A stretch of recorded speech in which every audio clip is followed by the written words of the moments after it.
ঘরের বাঁশের বেড়ায় অন্তত 19টা ছোট অবয়ব ঝুলছে। কাপড়ের পুতুল নাকি অন্য কিছু দূর থেকে বোঝা কঠিন। আমার আত্মা কেঁপে উঠল। আমি অবচেতন মনেই ফিসফিস করে বললাম, আপনারা এখানে কি করছেন? কেউ একজন আমার পেছন পেছন দৌড়ে আসছে। আমি ভাবলাম ওদের একজন। পেছনে তাকিয়ে দেখি কেউ নেই, তবু শুনতে পাচ্ছি কেউ একজন আমার পেছনে।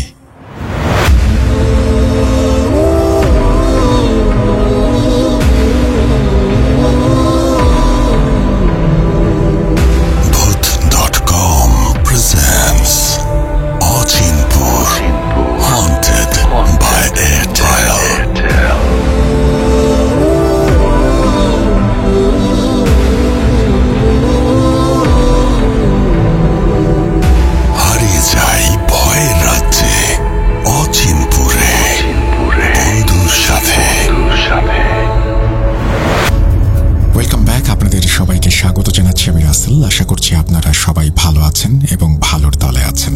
আমিও ভালো আছি এবং ভালোর দলে আছি। ভয়ের রাজ্যে হারাতে ভয় কি যদি সাথে থাকে বন্ধু? হ্যাঁ, আমরা ভয়ের রাজ্যে বন্ধুর সাথে হারিয়ে যেতে চাই। এবার এমন কিছু ঘটনা শোনাতে চাই যে ঘটনাগুলো ঘটেছে বন্ধুদের সাথে, অর্থাৎ বন্ধুরা একসাথে সম্মুখীন হয়েছেন এই ঘটনার, অথবা কোনো বন্ধু সেই ঘটনা শেয়ার করেছেন আর এক বন্ধুর কাছে। চলুন কথা না বাড়িয়ে শুনে আসি সেই ঘটনাগুলো। শুরু করছি যেভাবে লেখা আছে সেভাবেই পড়ে শোনাচ্ছি। আসসালামু আলাইকুম রাসেল ভাই ও প্রিয় শ্রোতা বন্ধুরা, কেমন আছেন আপনারা? আশা করি ভালো আছেন। আমি মোহাম্মদ সাবিত আলম, লিখছি ময়মনসিংহ বিভাগ থেকে। আজ আমি আবারও আপনাদের মাঝে ফিরে এসেছি নতুন একটি ঘটনা নিয়ে, যে ঘটনাটি আমার সাথে শেয়ার করেছে আমার বন্ধু অন্তর মাহমুদ। একদিন সন্ধ্যায় টিউশন থেকে ফেরার পথে অন্তরের সাথে আমার প্রায় 2 বছর পর দেখা হলে আমরা একটি চায়ের দোকানে বসি আড্ডা দেওয়ার জন্য।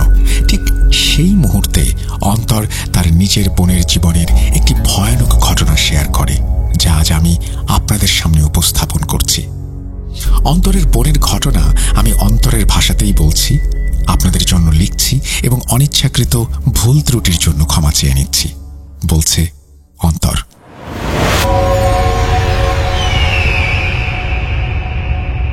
আসসালামু আলাইকুম ভাই, আমি কুমিল্লার একজন বাসিন্দা, কিন্তু অনেক আগে থেকেই রাজশাহীতে চলে এসেছিলাম।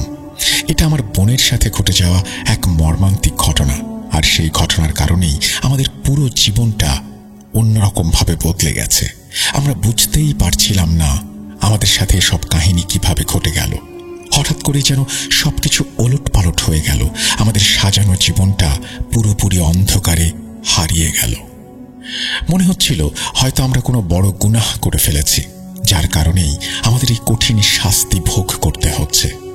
সময়টা পার হয়েছিল এক অবর্ণনীয় কষ্টের ভেতর দিয়ে।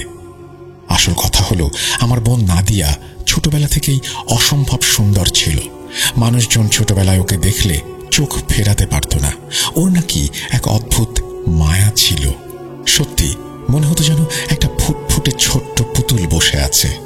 যতদিন গড়িয়েছে ও আরো বেশি আকর্ষণীয় হয়ে উঠেছে। 16 বছর বয়স থেকেই ওর জন্য বিয়ের প্রস্তাব আসতে শুরু করে। আমরা সেই প্রস্তাবগুলো ফিরিয়ে দিলে সবাই ভীষণ ক্ষেপে যেত।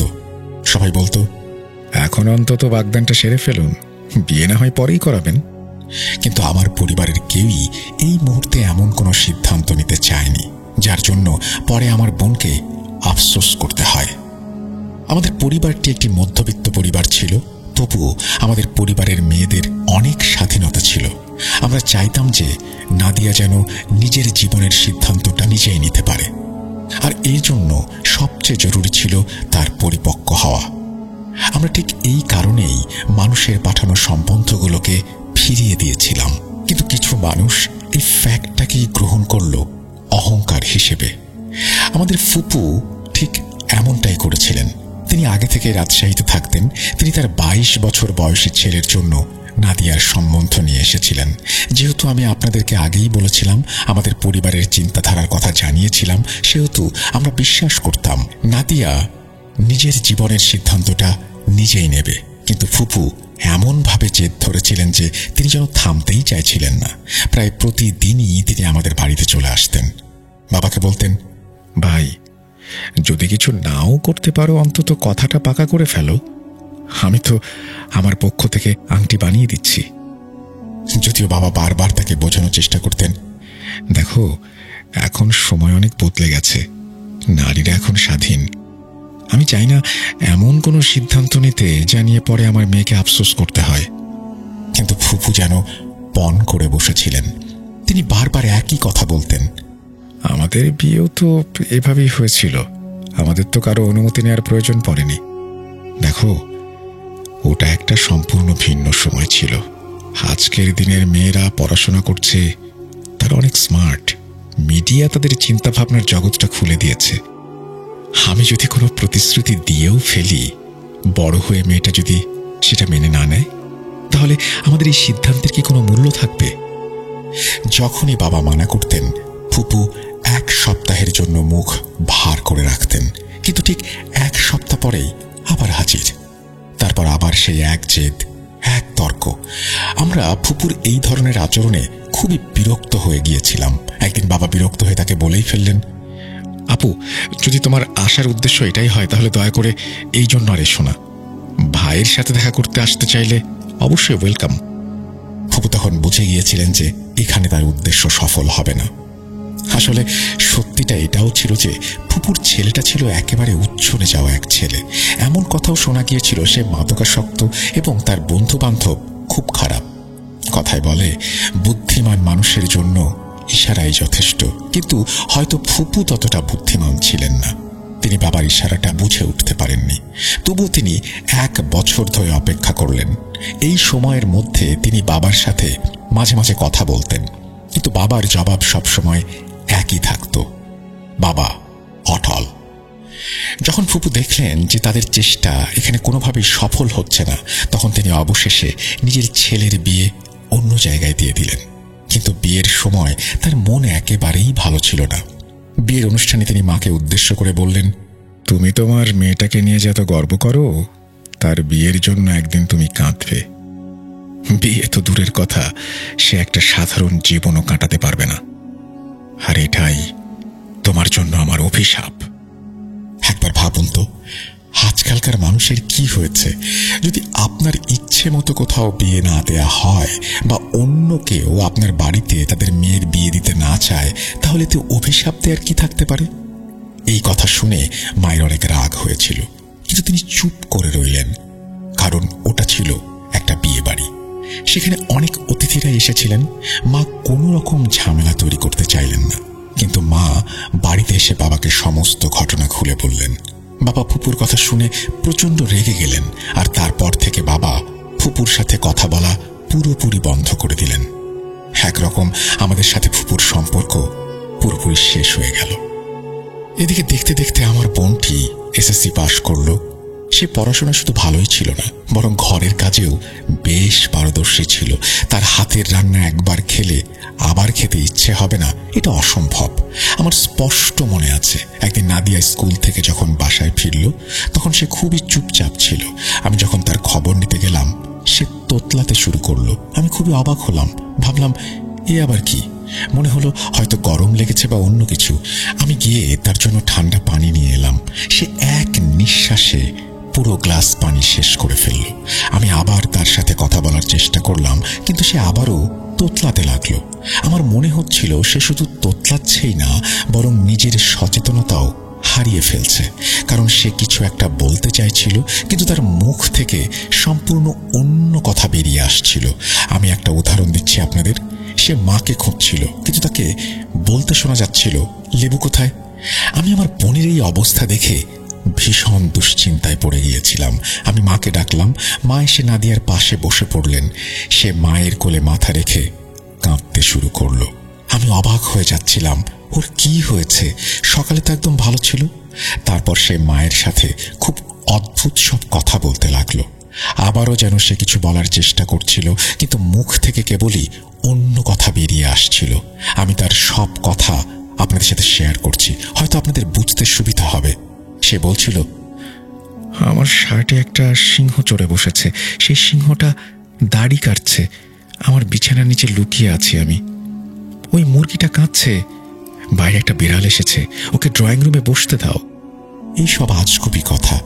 আপনারাই ভাবুন, সুস্থ স্বাভাবিক একটা মেয়ে যদি হঠাৎ করে এমন ধরনের কথা বলতে শুরু করে, তখন বাড়ির সবার কেমন লাগে? আমিও খুব ভয় পেয়ে গিয়েছিলাম। আমি আতঙ্কিত চোখে মায়ের দিকে তাকাচ্ছিলাম। মা আঙুল দিয়ে ইশারা করে আমাকে চুপ থাকতে বললেন। তারপর মা ওকে নিয়ে ওর ঘরে চলে গেলেন এবং এসি অন করে দিলেন। মা ওর পাশে বসেছিলেন, ওর মাথায় হাত বুলিয়ে দিচ্ছিলেন। কিছুক্ষণের মধ্যেই নাদিয়া ঘুমিয়ে পড়ল। আমি মাকে নিয়ে বাইরে এলাম এবং মাকে জিজ্ঞেস করলাম, মা, কি হয়েছে নাদিয়ার? মা বললেন, হয়তো ওর ভেতরে গরম আটকে গেছে, এ কারণেই ওই সমস্ত অদ্ভুত কথা বলছে। ওই দিন নাদিয়া প্রায় 6 ঘন্টা ঘুমিয়েছিল, আর ওই 6 ঘন্টা আমাদের জন্য যেন কেয়ামতের মতো ছিল। আমি নাদিয়াকে অত্যন্ত ভালোবাসতাম। আমার জীবনটা ওর মধ্যেই নিহিত ছিল। ওর এমন অবস্থা দেখে আমার চোখেও পানি চলে আসছিল। যাই হোক, যখন ও ঘুম থেকে উঠল তখন একদম চুপচাপ। আমরা ওকে কিছু প্রশ্ন করেছিলাম, ও শুধু মাথা নেড়ে উত্তর দিচ্ছিল। তারপর কিছুক্ষণ পর ও আবার বলতে শুরু করলো, কিন্তু আবারও সেই অদ্ভুত কথা বলছিল। আমি গামলার মধ্যে যাচ্ছি, আমি ড্রয়িং রুমে মরতে যাচ্ছি, আমার জন্য একটা কুকুরের বিয়ের প্রস্তাব এসেছে। ওই সময় বাবাও এসে গিয়েছিলেন, আর মা বাবাকে জানিয়ে দিয়েছিলেন যে নাদিয়ার শরীর ঠিক নেই। বাবাও যখন নাদিয়ার এই অবস্থা দেখলেন, তখন তিনিও অনেক বেশি চিন্তিত হয়ে পড়লেন। তিনি মাকে বললেন, তুমি তাড়াতাড়ি তৈরি হয়ে নাও, আমরা নাদিয়াকে নিয়ে কোনো ভালো ডাক্তারের কাছে যাব। আমরা তাকে ডাক্তারের কাছে নিয়ে গেলাম। ডাক্তার সব ধরনের পরীক্ষা করলেন, কিন্তু সব পরীক্ষার রিপোর্ট নর্মাল এলো। তারপর ওকে একজন মানসিক রোগ বিশেষজ্ঞের কাছে নিয়ে যাওয়া হলো। তিনি নাদিয়াকে কিছু ওষুধপত্র ধরিয়ে দিলেন আর বললেন, আপনার মেয়ে ডিপ্রেশনের পেশেন্ট। আমরা জিজ্ঞেস করেছিলাম, কিসের ডিপ্রেশন? তিনি বললেন, হ্যাঁ, সেটা তো এখন আমি বলতে পারবো না। আমার কাজ ওষুধ দেয়া, আমি ওষুধ দেওয়া শুরু করলাম। ধীরে ধীরে আপনার বোন নিজেই সবকিছু বলতে শুরু করবেন। আমাদের আর কোনো উপায় ছিল না। আমরা নাদিয়াকে সেই ওষুধ খাওয়ানো শুরু করলাম। ওষুধের প্রভাবে সে সারাক্ষণ ঘুমিয়ে থাকত। সে তার বোর্ডের পরীক্ষাও দিতে পারল না। আমাদের পুরো বাড়ি তার জন্য অস্থির হয়ে পড়েছিল। বাবাকে প্রায়ই অফিস থেকে ছুটি নিতে হতো। মাকে সারাক্ষণ ওর দেখাশোনা করতে হতো। ওর মুখ থেকে যখনই কোনো কথা বের হতো, সোজা কথা বলার বদলে সে কেবলই উল্টাপাল্টা কথা বলতো। আমরা বুঝতেই পারতাম না সে আসলে কি বলতে চাইছে। যদি সে পানি চাইতো, সে বলতো, বালতি দিয়ে দাও। যদি ক্ষুধায় কাতর হতো তো বলতো, নারকেল ফাটাও। মানে একেবারেই অযৌক্তিক কথাবার্তা, যার কোনো আগামাথা নেই। প্রায় 1 বছর ধরে চিকিৎসা চলল, কিন্তু কোনো লাভই হচ্ছিল না। শুধু ওষুধ খেয়ে আমাদের বোন ঘুমিয়ে থাকত, আর যখন ঘুম থেকে উঠত তখন তার অবস্থা আগের মতোই খারাপ। সে অদ্ভুত কথাই বলতো। তারপর একদিন আমাদের খালা আমাকে বললেন, তুমি ওকে কোনো মৌলবীকে দেখাও না কেন? মা বললেন, কি দেখাবো? খালা বললেন, হতে পারে এর মধ্যে কোনো আধ্যাত্মিক ব্যাপার আছে। প্রথমবারের মতো আমাদের মনোযোগ এই দিকে গেল। এর আগে আমরা এটাকে শারীরিক অসুস্থতাই ভেবেছিলাম। মা যখন বাবার সাথে এই ব্যাপারে কথা বললেন, তিনি বললেন, দেখাতে তো কোনো ক্ষতি নেই। তারপর তিনি তার এক বন্ধুর সাথে কথা বললেন। তারাই 2-1 আলেমের ঠিকানা দিলেন। পরদিন আমরা নাদিয়াকে নিয়ে আলেমের কাছে গেলাম। নাদিয়া সেখানে গিয়ে একদম চুপচাপ বসেছিল। সে ওই আলেম সাহেবের দিকে এক দৃষ্টিতে তাকিয়েছিল, কি যেন দেখছিল। ওই আলেম আমাদের নাদিয়ার চোখের মধ্যে চোখ রেখেছিলেন, আর নাদিয়াও তার দিকেই তাকিয়েছিল। ওই আলেম যখন কিছু পড়তে শুরু করলেন, আমি লক্ষ্য করলাম নাদিয়ার মুখের অভিব্যক্তি কেমন যেন বদলে যাচ্ছে। মনে হচ্ছিল ও খুব অস্থির হয়ে পড়েছে। আলেম সাহেবের হাতে মাটি জাতীয় কিছু একটা ছিল। তিনি সেই মাটির ওপর কিছু পড়ে ফোঁ দিলেন, আর সেটা নাদিয়ার দিকে ছুঁড়ে মারলেন। ছুঁড়ে দেওয়ার মুহূর্তেই মনে হলো নাদিয়ার শরীরে যেন বিদ্যুৎ খেলে গেল। নাদিয়া প্রায় 4 ফুট ওপরে উঠে লাফিয়ে ছিটকে পড়ল। এরপর সে ভীষণ রেগে উঠে দাঁড়ালো। আমি এর আগে কখনো আমার বোনকে এরকম ভয়ঙ্করভাবে রাগতে দেখিনি। তার চোখগুলো টকটকে লাল হয়ে গিয়েছিল।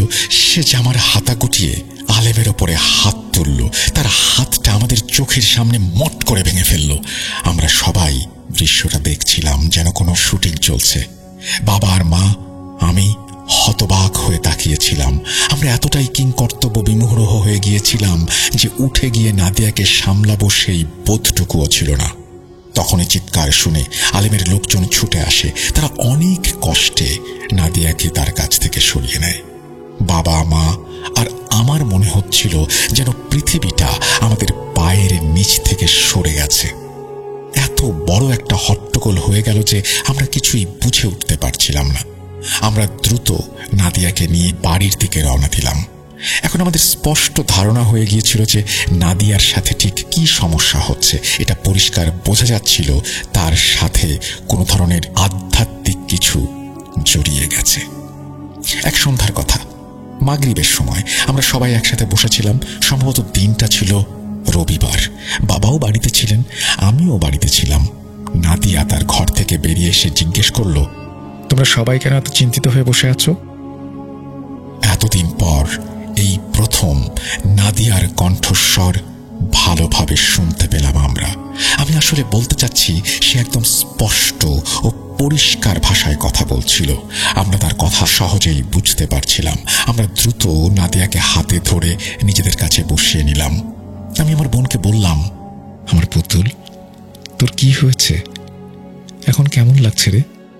সে বলল, আমি তো একদম ঠিক আছি, আমার আবার কি হবে? কিন্তু এই স্বাভাবিক অবস্থাটা ছিল মাত্র আধা ঘন্টার জন্য। একটু পরেই সে আবার সেই অদ্ভুত অদ্ভুত কথা বলতে শুরু করলো। তখন আমরা এমন একজন ভালো আলেমের খোঁজ করছিলাম যার কাছে গিয়ে আমাদের পুতুলের সঠিক চিকিৎসা করাতে পারি।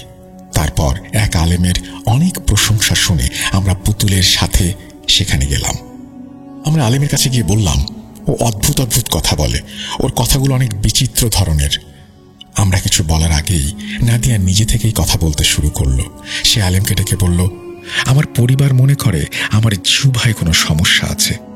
চলুন এই জিহ্বাটাই কেটে দিন, শেষ করে দিই। তার পরের দৃশ্যটা ছিল অত্যন্ত ভয়ঙ্কর। আমাদের নাদিয়া ওই আলেমের কাছে রাখা একটা ছুরি তুলে নিল এবং আমাদের সবার চোখের সামনে নিজের জিহ্বাটা বের করে সেই ছুরি দিয়ে কেটে ফেলল।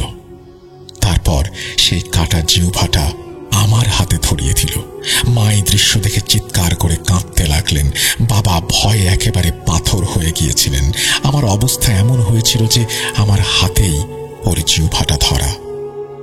নাদিয়া উঠে দাঁড়ালো, তারপর খুব শান্তভাবে গাড়িতে গিয়ে বসে পড়ল।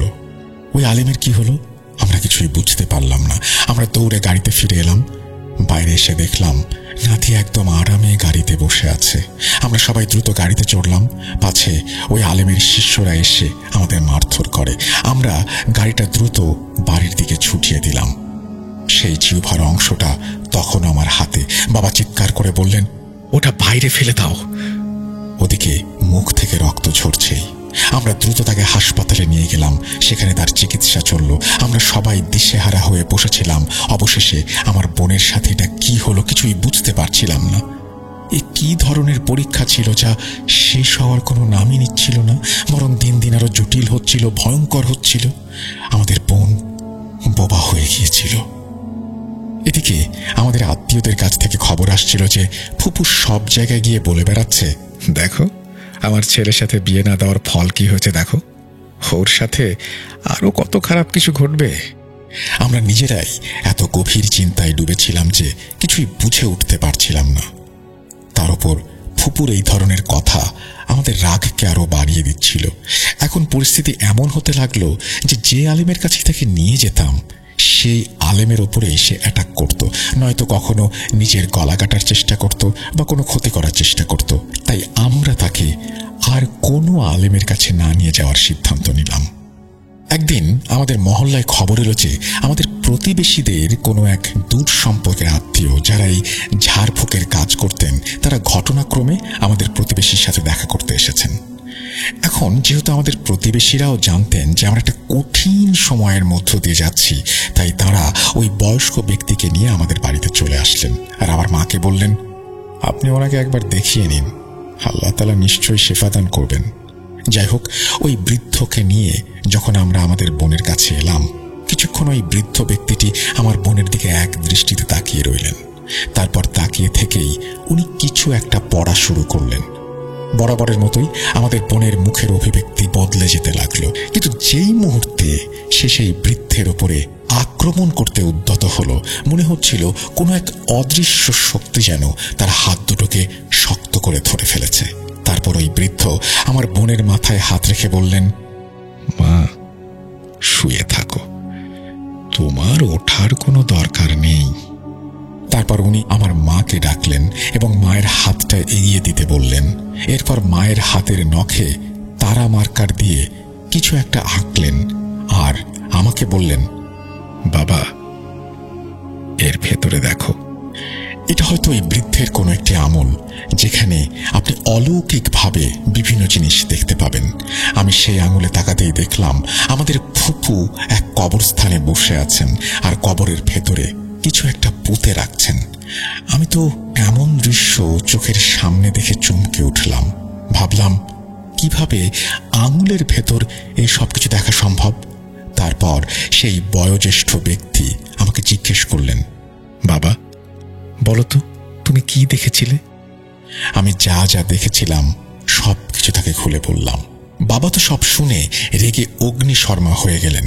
সেই বয়োজ্যেষ্ঠ ব্যক্তি বললেন, তোমরা চিন্তা করো না, আল্লাহ তাআলা রহম করবেন। আমি কিছু তাবিজ দিচ্ছি আর কিছু পানি পড়া দিচ্ছি। তোমরা প্রতিদিন এই মেয়েকে এগুলো ব্যবহার করতে দেবে। আল্লাহ তাআলা খুব শীঘ্রই তোমাদের মেয়েটাকে সুস্থ করে দেবেন।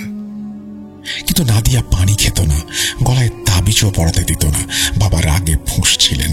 তার রাগ দিন দিন বেড়েই চলেছিল। মানে তার মেয়ের এই ভয়াবহ অসুস্থতার জন্য তার নিজের বোন দায়ী, এটা তিনি কোনোভাবেই মেনে নিতে পারছিলেন না। আর যেহেতু আমাদের বোন কোনো রকম চিকিৎসাই করাতে দিচ্ছিল না, তাই কোনো লাভও হচ্ছিল না, বরং অবস্থা দিনে দিনে খারাপের দিকে যাচ্ছিল। সে খুব দুর্বল হয়ে পড়ছিল। মনে হচ্ছিল তার শরীরের রক্ত শুকিয়ে যাচ্ছে। একদিন বাবা যখন কাজ থেকে বাড়ি ফিরলেন, তখন নাদিয়ার কাছে গেলেন এবং দেখলেন নাদিয়া যন্ত্রণায় ছটফট করে কাঁদছে। তার মুখে ছিল অসহনীয় কষ্টের ছাপ। আর যেটা আপনারা সবাই জানেন, সে আমাদের সবার চোখের মণি ছিল। সেই দিন বাবা আর নিজের আবেগ ধরে রাখতে পারেননি। তিনি আমাকে নিয়ে সরাসরি ফুপুর বাড়িতে চলে গেলেন। আমরা যখন ফুপুর বাড়িতে পৌঁছালাম, তিনি আমাদের ভেতরে বসালেন। বাবা এদিক ওদিক কিছু কথা বলছিলেন। তারপর হঠাৎ করে বাবা জিজ্ঞেস করলেন, বাবা, তুমি আমার মেয়েটার সাথে এটা কি করেছো? ফুপু একদম চমকে উঠলেন, বললেন, কি ব্যাপার? আমি আবার কি করেছি? বাবা বললেন, মিথ্যে বলো না। একজন লোক তোমাকে কবরস্থানে কিছু একটা পুঁতে রাখতে দেখেছে, আর যার মাধ্যমে তুমি এই জাদু করিয়েছ, সে নিজে এসে আমাকে সবকিছু বলে গেছে। বাবা যদিও এই কথাটা আন্দাজেই বলেছিলেন, কিন্তু কথাটা ঠিক জায়গায় লেগে গিয়েছিল। ফুপু যাকে কিছুক্ষণ আগেও ভয় পেয়েছে বলে মনে হচ্ছিল, সেই মুহূর্তে তার সব জারিজুরি ফাঁস হয়ে গেল। সে অধ্যতের সাথে বলল, হ্যাঁ করেছি। তো তুমি কি করবে? তুমি আমাকে সবার সামনে কতটা অপমান করেছো, আমাকে পুরো পরিবারের সামনে বদনাম করেছো। এখন আমিও তোমাকে পুরো পরিবারের কাছে লজ্জিত করে ছাড়বো। তোমার মেয়ে তোমার জন্য একটা অপমানের বোঝা হয়ে উঠবে।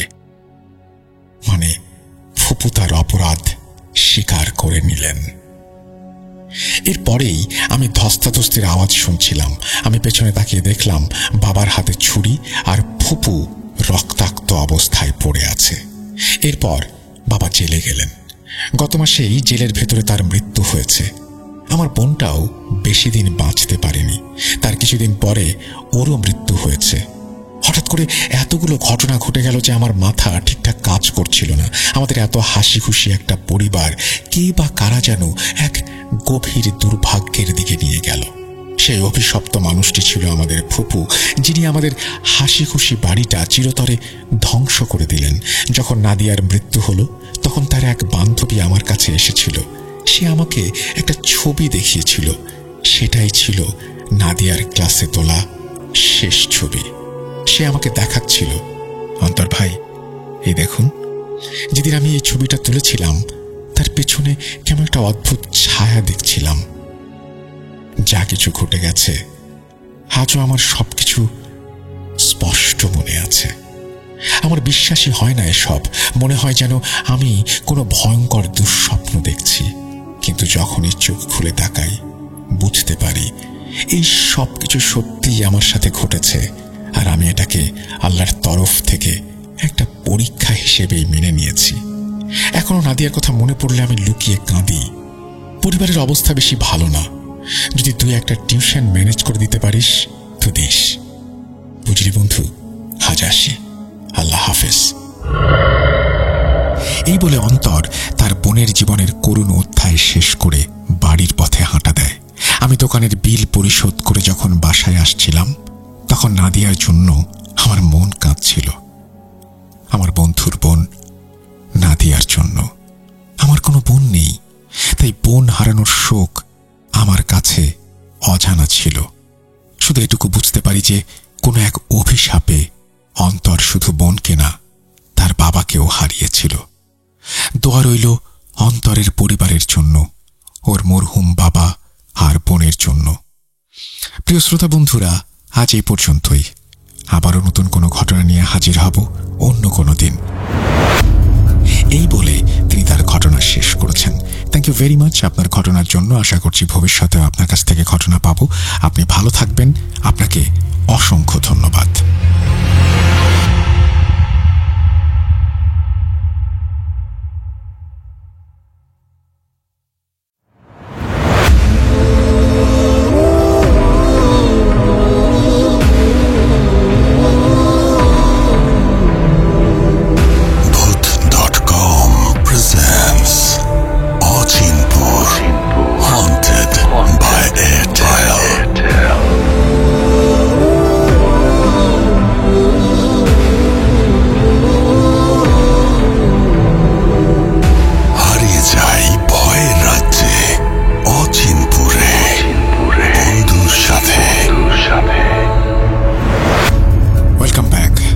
সবাইকে স্বাগত জানাচ্ছি আমি রাসেল। আশা করছি আপনারা সবাই ভালো আছেন এবং ভালোর দলে আছেন।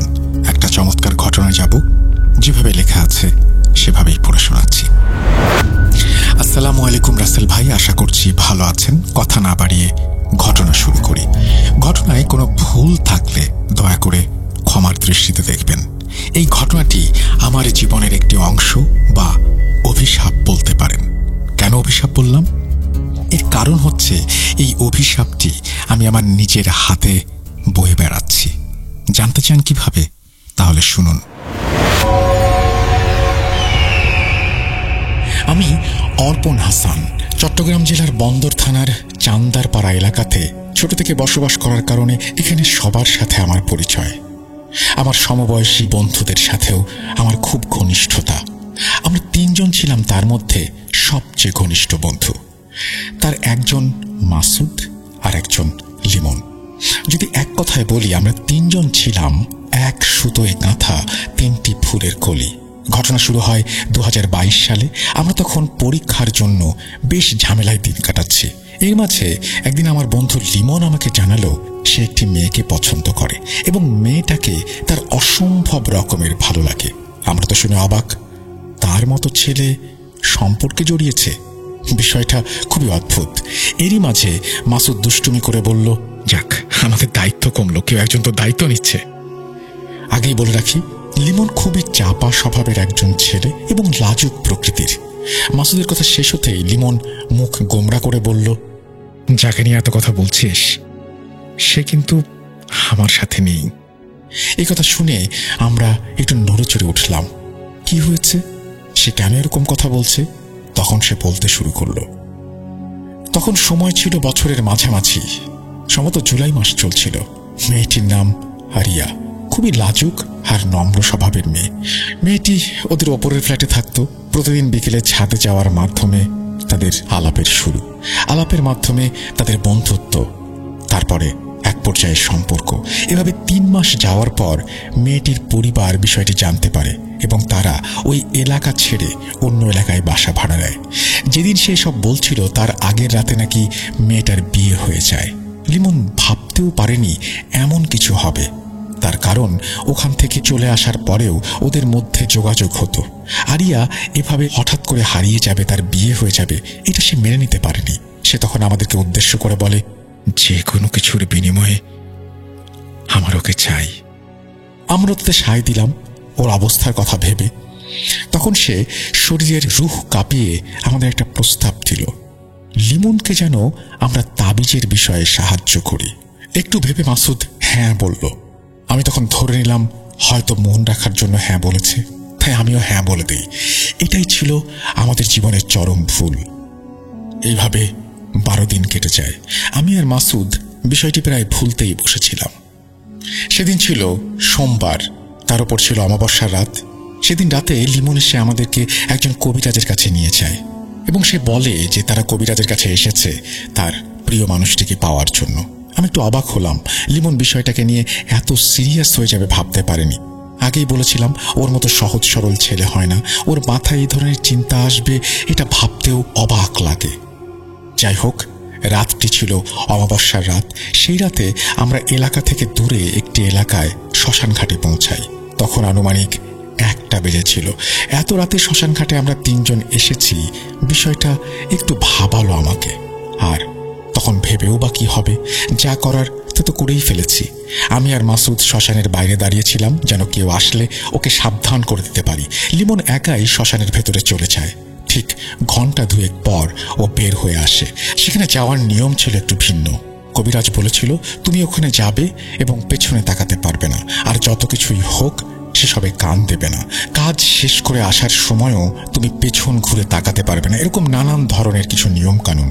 এর যদি অন্যথা হয় তাহলে বিপদ হবে অনেক। লিমন সবকিছুতে সম্মতি জানিয়ে সেই রাতে কাজটা করে আসে। আমরা ফজরের পরপর বাসায় এসে গোসল করে শুয়ে পড়ি।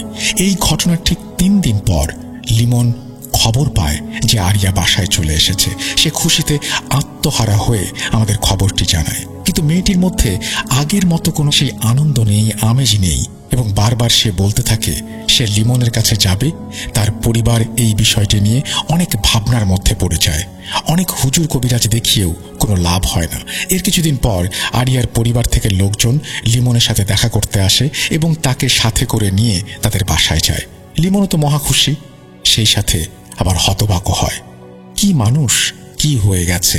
সে তখন নিজের ভুল বুঝতে পারে এবং কবিরাজের সাথে দেখা করে বিষয়টি সমাধান করতে চায়। তখন উনি জানান সমাধান করা সম্ভব, কিন্তু এতে ঝুঁকি আছে। লিমন কোনো কিছু না ভেবেই সেই সমস্যার সমাধান করতে চায়। তখন কবিরাজ বলে তাকে আবার যেতে হবে সেখানেই এবং যেভাবে কবিরাজ আগেরবার বলেছিলেন সেভাবেই। লিমন তার কথায় সায় দিয়ে রাজি হয়ে যায়। দিনটি চলে আসে, আমরা আবারও যাই, কিন্তু এবার লিমন কিছু ভুল করে ফেলে। তাকে যেভাবে বলা হয়েছিল সে ঠিক তেমনটিই করে, কিন্তু শেষ দিকে সে আরিয়ার গলার আওয়াজ পেয়ে পেছনে ফিরে তাকায়।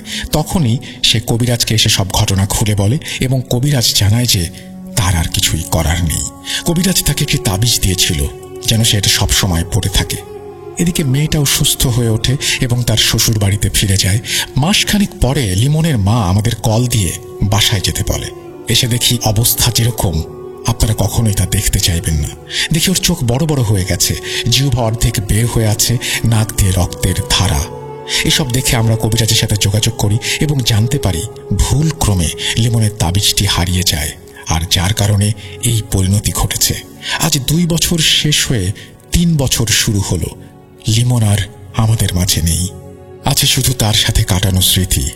এখন শুধু আফসোস হয় কেন আমি আর আমরা ওকে বাধা দেইনি তখন। যদি বাধা দিতাম আজ সে আমাদের মাঝেই থাকতো। এটাই ছিল ঘটনা। জানি তেমনটা ভৌতিক নয়, কিন্তু আপনাদের সাথে শেয়ার করার প্রয়োজন মনে করেছি। একটা কথা বলতে চাই, আপনাদের মাঝে এমন কেউ এরকম পরিস্থিতির শিকার হলে চেষ্টা করবেন তাকে সময় দেওয়ার জন্য, না হলে দিন শেষে আমার মতো আপনাদেরও বন্ধু হারাতে হবে। সবাই ভালো থাকবেন, বন্ধুর জন্য দোয়া করবেন। ঘটনাটি সিলেক্টেড হলে অবশ্যই জানাবেন। এই বলে তিনি তার ঘটনা শেষ করেছেন। আশা করছি এই ঘটনাটি আপনাদের ভালো লেগেছে। যদি ভালো লাগে অবশ্যই আমাদের জানাবেন। আমরা চলে যাব আমাদের পরবর্তী ঘটনায়।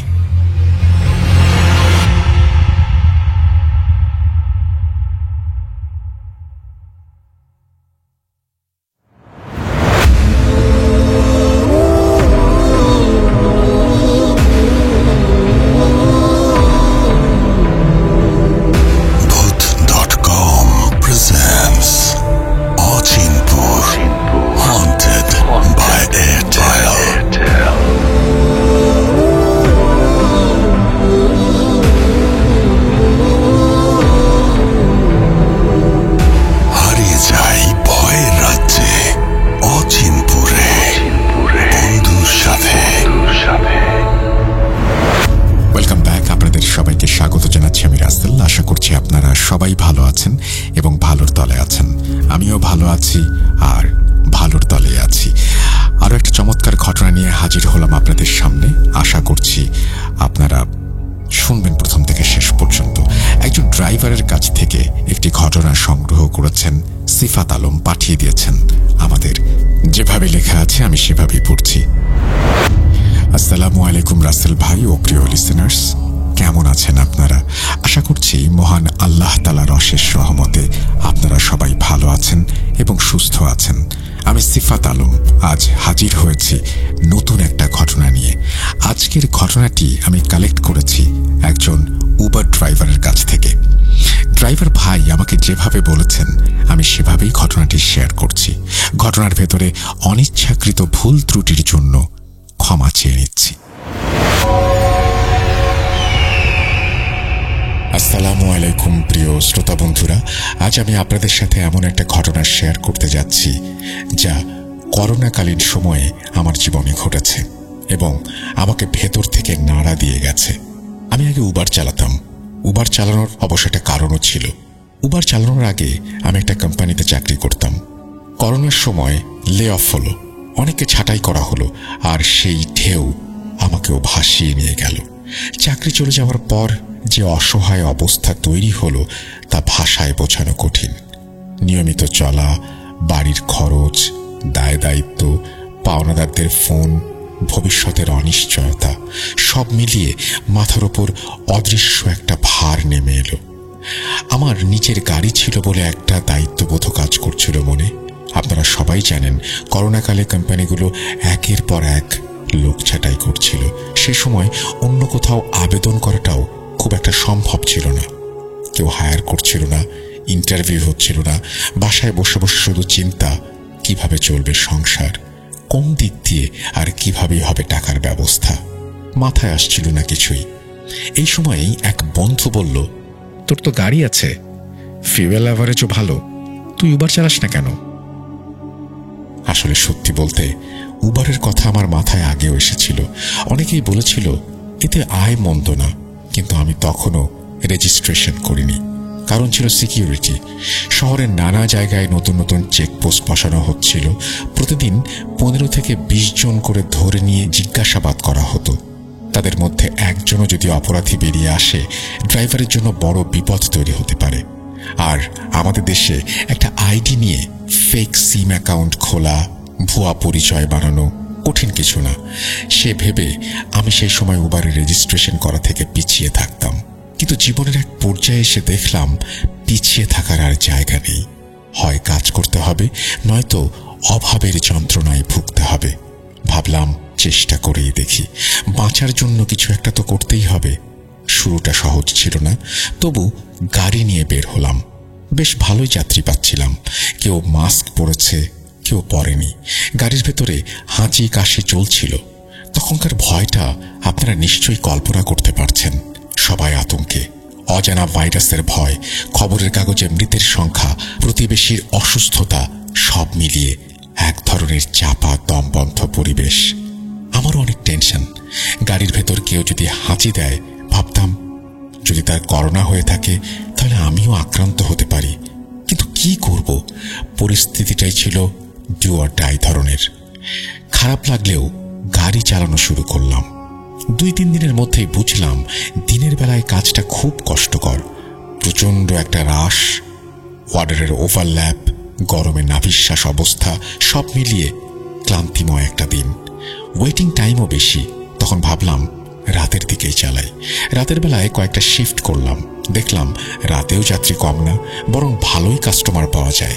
তাই ঠিক করলাম রাতেই বেশি চালাবো। রাত 12টার পরে যাত্রীর বড় একটা অংশই এয়ারপোর্ট থেকে আসে। লম্বা রাইড, ভাড়া ভালো, সিগন্যালও ফাঁকা। মাত্র 1 সপ্তাহে লোকেশন, রাইড প্যাটার্ন, কাস্টমারের ধরন অনেক কিছুতেই এক্সপার্ট হয়ে গেলাম। একদিন এয়ারপোর্ট থেকে একজন যাত্রীকে নামিয়ে দিয়ে ভাবলাম ফিউয়েল নিয়ে নেই। গাড়ির ফিউয়েল গেজ নিচের দিকে, আর রাতে তো পাম্প খোলা থাকে। পাম্পে ঢুকে শুনলাম কার্ড সার্ভিস বন্ধ। পাম্পের লোকটাই বলল, স্যার, সামনে এটিএম আছে, সেখান থেকে টাকা তুলে আনুন। আমি বিশ্বাস করে বের হলাম। 2-3 কিলোমিটার গিয়ে দেখলাম নির্জন এক জায়গায় সত্যি একটা এটিএম। আশেপাশে কোথাও কোনো লোকজন নেই। কোভিডের সময় রাত আরো বেশি নীরব লাগে। রাস্তা ফাঁকা, বাতাসে অদ্ভুত গন্ধ, দূরে কোনো কুকুরের ডাকের শব্দ যেন আরো তীক্ষ্ণ শোনায়। গাড়িটা এটিএমের দরজার ঠিক পাশে দাঁড় করালাম। কাঁচের দরজা ঠেলে ভেতরে ঢুকে দরজাটা ভেতর থেকে ঠেলে দিলাম। মেশিনে কার্ড ঢুকিয়ে দ্রুত কাজ সারছি। টাকা তুললাম, রসিদ নিলাম।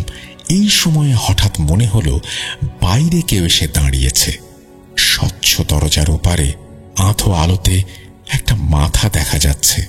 এটিএমের দরজাটা আধা আধি ঢাকা ছিল, তাই পুরো শরীর দেখা যাচ্ছিল না। ব্যাংকের নিরাপত্তার জন্য দরজার এমন ডিজাইন ভেতরে কেউ আছে কিনা বোঝা যায়, কিন্তু বাইরে থেকে লেনদেনের দৃশ্যটা বোঝা যায় না। আমি মাথা দেখেই চমকে উঠলাম। প্রথমে মাথায় এলো ডাকাত। যে ভঙ্গিতে দাঁড়িয়ে আছে তাতে মনে হলো দরজা খুলে বেরোলেই ধাক্কা দিয়ে গলায় পিস্তল ঠেকিয়ে টাকা ছিনিয়ে নেবে। দরজার সাথে যেভাবে লেপ্টে ছিল, সাধারণত কেউ এভাবে দাঁড়ায় না, কারণ ভেতর থেকে কেউ দরজা খুললে সোজা ভেতরে এসে মুখ থুবড়ে পড়বে। পেমেন্টের কাজ শেষ করতে করতেই আমি বারবার নিচের দিকে তাকাচ্ছিলাম, তার পায়ের ছাপ দেখার চেষ্টা করছিলাম। ভেতরটা শীতাতপ নিয়ন্ত্রিত হলেও হাতের তালু ভিজে যাচ্ছিল। বুকের ভেতর ধূপধাপ শব্দ, গলায় কাঁটা। এই ভয়ে তো এতদিন উবার চালাইনি, আর এখন এমন অবস্থায় পড়লাম। দরজা খুলব কিনা সেটা সিদ্ধান্ত নিতে পারছিলাম না। ভাবলাম হয় 15 মিনিট পর বেরোবো, নয়তো ভেতরে থেকে আওয়াজ দিয়ে জিজ্ঞেস করি বাইরে কে।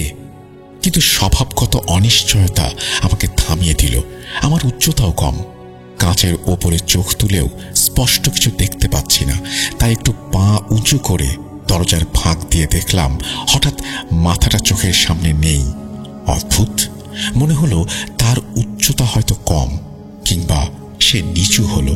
আমি দরজায় আলতো কড়া নাড়লাম, জিজ্ঞেস করলাম বাইরে কে। উত্তর এলো না, বরং মনে হলো দরজার বাইরে থেকেও কেউ কড়া নাড়ছে। কাঁচ কেঁপে উঠল হালকা। এতক্ষণে আমার নিশ্চিত বোধ হলো ডাকাতি হবে। আমি বেরিয়ে আসার অপেক্ষায়, টাকা ছিনিয়ে নেয়া, গাড়ি নিয়ে পালানো। হঠাৎ মাথায় এলো এই রোডের কাছে আমার এক বন্ধু থাকে। দ্রুত তাকে কল দিলাম। সে ফোন ধরে উত্তেজিত গলায় বলল, এত রাতে ফোন করলি? সব ঠিক আছে তো? আমি দ্রুত লোকেশন শেয়ার করলাম, সব বললাম। সে বলল, তুই এটিএম এর ভেতরেই থাক, আমি আসছি। প্রায় আধা ঘন্টা লেগে গেল। এই আধা ঘন্টা আমি এটিএম এর ভেতরে নিঃশ্বাস চেপে বসে রইলাম। দরজার ওপারে অর্ধেক অর্ধেক মাথার সেই ছায়া যেন থেকে থেকেই দেখা দিচ্ছিল। বন্ধু যখন লোকেশনের কাছে এলো, কাঁচের দরজার সামনে দাঁড়িয়ে হাত নাড়ল। বাইরে তাকিয়ে দেখি সে একাই। দরজা খুললাম না। সে এসে বলল, তুই এত ভয় পাচ্ছিস কেন? এটিএম এর বাইরে তো কেউ নেই। আমি বললাম, আরে তুই কি বলছিস? আমি তো এখনো পায়ের ছায়া দেখছি। সে গাড়ি থেকে নেমে দরজার হাতলে চাপ দিল। আমি ভেতর থেকে খুলে দিলাম। সে ভেতরে ঢুকে মেঝের দিকে তাকিয়ে বলল, কোথায়? দেখাচ্ছিস না কেন? আমি নিচের দিকে তাকালাম, কিছুই নেই। যদিও ঠিক কয়েক সেকেন্ড আগে যখন সে গাড়িতে বসেছিল, আমি স্পষ্ট দেখেছিলাম দরজার ওপারে কারো পায়ের আকার। এখন নেই। বন্ধু ঠাট্টা করে বলল, তুই ভূত দেখেছিস? আমার রাতের ঘুমটাই গেল। আমি ক্ষমা চাইলাম, তবে ভেতরে ভেতরে জানতাম আমি সত্যি কিছু একটা দেখেছিলাম। তাও আবার একটু নয়, প্রায় আধা ঘন্টা ধরে দেখেছিলাম। কেউ একজন সেখানে দাঁড়িয়েছিল। বন্ধু আসার মুহূর্তেই সে হাওয়া হয়ে গেছে। কিছুদিন পর আরেকটা ঘটনা ঘটল। সেদিন আমার শরীরটা তেমন ভালো ছিল না, তাই একটু দেরি করে লগ ইন করলাম। রাত 12টায় অনলাইনে বসলাম। আমার বাড়ি একটি কবরস্থান থেকে 8 থেকে 10 কিলোমিটার দূরে। সেই দিকেই একটা রাইড পাওয়া গেল। অ্যাপ্লিকেশন লোকেশন ম্যাচ করতেই নির্দিষ্ট জায়গায় পৌঁছালাম। সেখানে দুজন মহিলা দাঁড়িয়ে। তারা বোরকা পরা, মুখ ঢাকা, চোখ দুটোতেই গাঢ় সুরমা। তারা গাড়িতে উঠে বসল। আমি জিজ্ঞেস করলাম, ম্যাম, রাইড স্টার্ট করছি, আর কি কেউ আসবে? তারা বলল, না, আপনি চলুন। রাইড স্টার্ট করতেই ডেস্টিনেশন পপ আপ করলো। আমি নিশ্চিত হতে বললাম, আপনারা কোথায় যাবেন? তারা বলল, অ্যাপে যেটা এসেছে সেখানেই যাব। বুঝলাম, ঠিকানা রুটে এসে গেলে সামনে সামনে বলে দেবে, এটাই সাধারণত হয়। রাত 12টার পরে কবরস্থানের দিকে যাওয়া স্বাভাবিক কিছু না, তবু কাজ মানে কাজ, পয়েন্ট এ থেকে পয়েন্ট বি। আমার একটা অভ্যাস ছিল, রাস্তায় থাকলে মনে মনে কিছু দোয়া পড়তাম, ফোনেও কোরআনের তেলাওয়াত শুনতাম। সেদিনও তাই করছিলাম। ড্রাইভিং সিট, স্টিয়ারিং এর মৃদু কম্পন, জানলা দিয়ে ঢোকে রাতের বাতাস, দূরে টানা শীষের মতো আওয়াজ, সব মিলিয়ে মনটা ভারী। হঠাৎ পেছনের সিটে বসা এক মহিলা বলল, তুমি যা মনে মনে পড়ছো বন্ধ করে দাও। আমি চমকে রিয়ার ভিউ মিররে তাকালাম। ভাবলাম, আমি যে মনে মনে কিছু একটা পড়ছি সেটা উনি জানলেন কিভাবে? এটা কি সম্ভব? আর যদি আমি দোয়া দুরুদ পড়িও তাতে সমস্যা কি? প্রশ্নগুলো গলায় আটকে গেল। তখনই মোবাইলের জিপিএস আওয়াজ দিল, ডেস্টিনেশনে পৌঁছে গেছেন। চারপাশে তাকিয়ে দেখি সামনেই কবরস্থানের গেট, আর কোনো বাসাবাড়ি বা চেনা কিছু নেই। ওদের হাতে 3টা ছোট ছোট ব্যাগ, তার মধ্যে 2টো ব্যাগ তারা গাড়ির পেছনের সিটে রেখে দিল। বাইরে নেমে বলল, আমাদের জন্য একটু অপেক্ষা করবেন। তারা দুজন কবরস্থানের ভেতর ঢুকে গেল। আমি গাড়ির পাশে দাঁড়িয়ে রইলাম। গেটের লোহার ঝাঁঝরির ফাঁক দিয়ে ভেতরে কালচে অন্ধকার, কিছু পাথরের ফলক, শ্যাওলা ধরা দেয়াল, বাতাসে শুকনো পাতা ঘষার শব্দ, কুকুরের ডাক দূর থেকে ভেসে আসছে। 1 ঘন্টা অপেক্ষা করলাম। ওরা ফিরে এলো। গাড়িতে উঠে ব্যাগ থেকে কিছু বের করে খাওয়া শুরু করলো। ছোট প্যাকেট বিস্কিট, পানির বোতল। আমি বললাম, চলুন আপনাদের বাসায় নামিয়ে দিই। ট্যাক্সি মিটারের হিসাব চলছিল। তারা বিল মনে হয় আগেই হিসাব করে রেখেছিল। আমাকে 500 টাকার বেশি দিল। খুশি হলাম। তারপর ওদের একজন বলল, আমরা প্রায়ই এখানে আসি, যদি উবার ছাড়া প্রাইভেট যাত্রী নিয়ে আসতে চান কাল এই সময় এই জায়গায় থাকবেন। আমি তাড়াতাড়ি রাজি হলাম। প্রথম দিনেই 1500 টাকার মতো মজুরি মিলল। কম কিসে। পরের দিন রাত 12টার সময় তাদের বাসার সামনে পৌঁছালাম। তারা গাড়িতে উঠে বসলো। মনে হলো হয়তো বাসার কেউ মারা গেছে, কবরস্থানে গিয়ে ফাতিহা পড়ে আসবে। আমি কোনো জিজ্ঞাসাবাদ করলাম না। আমার কাজ ওদের পৌঁছে দেয়া, অপেক্ষা করা, ফিরিয়ে আনা। 3-4 দিন এভাবেই চলল। আমি 1 ঘন্টা বাইরে অপেক্ষা করতাম, তারা ভেতরে যেত, ফিরে এসে গাড়িতে উঠত, আমি বাড়ি পৌঁছে দিতাম। এই রুটিনের মধ্যে একটা রাত আলাদা হয়ে গেল। সেদিন তারা গাড়িতে বসেই অদ্ভুত আচরণ করছিল। হঠাৎ পেছন থেকে এক মহিলা ঠান্ডা গলায় কাউকে বলল, বসেন। সাথে সাথে আমি অনুভব করলাম যেন পেছন থেকে একটা চেয়ার আমার পায়ের কাছে এসে ঠেকল। চমকে উঠে তাকালাম। চেয়ার সেখানে কিভাবে? গাড়ির জায়গার ভেতর চেয়ারের কথা আমার মাথাতেও আসেনি। ভয় ধরল। আমি পেছনে তাকাতেই দেখি অন্য মহিলা হঠাৎ কেঁদে উঠেছে। কান্না নয়, যেন খিঁচুনির মতো কাঁপছে, মুখ দিয়ে ফেনা বেরোচ্ছে, নিঃশ্বাস ভারী, চোখ স্থির। দৃশ্যটা দেখে শরীর ঠান্ডা হয়ে গেল। আমি তাড়াতাড়ি আয়াতুল কুরসি পড়তে শুরু করলাম। কয়েকবার পড়তেই তার কাঁপুনি কমে এলো। সূরা ঠিক হলো। বুঝতে পারছিলাম না কি হচ্ছে। আমি তো কোনো অভদ্রতা করিনি। তবু সে হঠাৎ বলল, তোমার মধ্যে কি শিষ্টাচার নেই? যাত্রীদের সঙ্গে কথা না বলে কিভাবে সিদ্ধান্ত নাও? আমি বুঝতে পারলাম না এমন কথা বলার কারণ কি। কথাগুলো এমন ভঙ্গিতে বলল যেন আমার মনে হলো আজই শেষ, আজই তাদের বাড়ি নামিয়ে দেই, এই রুটিন বন্ধ। আমি তাদের নামিয়ে দিয়ে বললাম, আমি আর পারছি না, অন্য কোনো ব্যবস্থা করে নিন। তারপর আমি কবরস্থানের গেটের বাইরে গিয়ে দাঁড়ালাম। তারা ভেতরে চলে গেল। উঠে দাঁড়িয়ে দেখলাম গাড়ির পেছনের সিটে যে 2টো বড় ব্যাগ ছিল সেগুলো নড়ছে, যেন ভেতরে কিছু আছে। প্রথমে ভাবলাম বেড়াল বা কোনো প্রাণী ঢুকে পড়েছে। অপেক্ষার সময় আমি গাড়ির ইঞ্জিন অফ রাখি। তখন গরমে ভেতরটা দম বন্ধ লাগে, হয়তো তাই ব্যাগের ভেতরে থাকা জিনিসগুলো নড়াচড়া করছে। ব্যাগটা কোলে নিয়ে জিপ খুললাম। জিপ খোলার সঙ্গে সঙ্গে যেটা দেখলাম সেটা দেখে যেন আমার সারা শরীর কেঁপে উঠল। ব্যাগের ভেতরে একটা ছোট্ট পেঁচা, পুরো কালো, গোল গোল চোখে আমার দিকে তাকিয়ে আছে। আর পাশে ছড়িয়ে ছিটিয়ে আছে ছোট ছোট মাথার খুলি, কোনোটা শিশুর মাথার খুলির মতো, আবার কোনোটা বানরের মতো। নিশ্চিত হতে পারছিলাম না। হাত ঠান্ডা হয়ে গেল। দ্রুত ব্যাগটা আবার জিপ বন্ধ করে গাড়ির বাইরে নেমে এলাম। মন বলে উঠল, তাদেরকে বল তাদের ব্যাগ গাড়ি থেকে নামিয়ে দিতে। আমি তাদের ফোন নাম্বার খুঁজে বের করার চেষ্টা করলাম, কিন্তু পারছিলাম না। তাই গেট ঠেলে ভেতরে ঢুকে পড়লাম। টর্চ অন করে ধীরে ধীরে হাঁটতে লাগলাম। চারপাশে অন্ধকার, বিশাল বড় বড় পুরনো গাছ, রাতের শিশির, মাটির গায়ে কুয়াশার চিকচিকে পরত, কয়েকটা পুরনো কবর, কিছু নতুন বানানো। ভেতরের বাতাসে আগরবাতির মতো গন্ধ, আবার কোথাও পচা পাতার গন্ধ। হঠাৎ সামনে যা দেখলাম তাতে হাঁটু কেঁপে উঠল। ওই দুজন মহিলার একজন একটি কবরের মাথায় বসে আছে, তার সামনে আগুন জ্বলছে। সে হাত তুলে বারবার ঝাড়ু দিচ্ছে এবং কি যেন পড়ছে, আর একজন কবরের বাইরে দাঁড়িয়ে ঘন্টা বাজাচ্ছে। সবচেয়ে ভয়ঙ্কর ছিল তাদের দুজনের মধ্যে মাঝখানে দেখা দৃশ্য। কবরের বাঁশের কাঠামোর ভেতরে অন্তত 19টা ছোট্ট অবয়ব ঝুলছে, ঝুলে থাকা কাপড়ের পুতুল সেগুলো। দূর থেকে কি আসলে বোঝা কঠিন, কিন্তু আমার আত্মা কেঁপে উঠল। আমি অবচেতন মনেই ফিসফিস করে বললাম, আপনারা এখানে কি করছেন? শব্দ বেরিয়ে গিয়ে মনে হলো আশেপাশের বাতাসই যেন শিউরে উঠল। আমি উল্টো পায়ে দৌড় দিলাম। মনে হচ্ছিল কেউ পেছন থেকে ধাওয়া করছে।